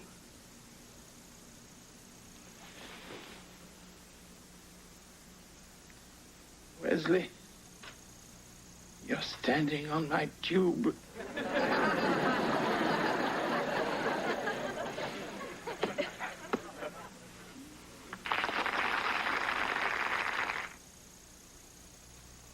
Mr. Belvedere will be right back. It's been a week since I officially rejoined the world of the living. My doctor has given me a clean bill of health and told me I may return to my daily routine with a vengeance. Wesley T. Owens, the party's over. Come in. Hello, dear. Hi, look who I brought. How are you feeling, Mr. Brontosaurus? heavenly.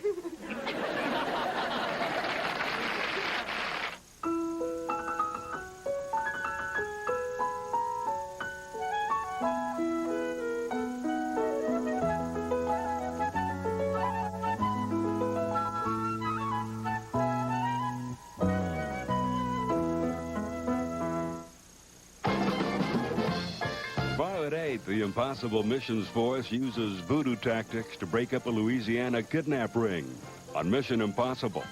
Then a government sting operation falls apart on A Man Called Hawk.